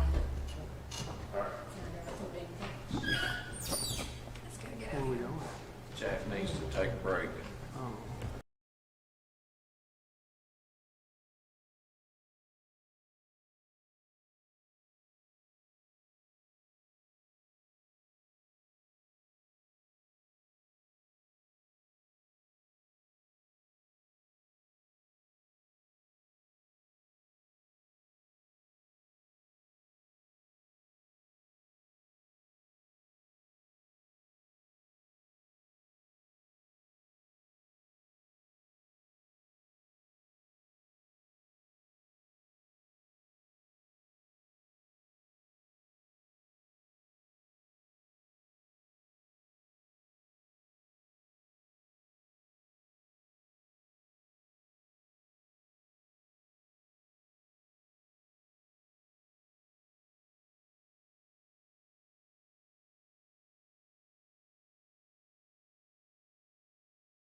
$600.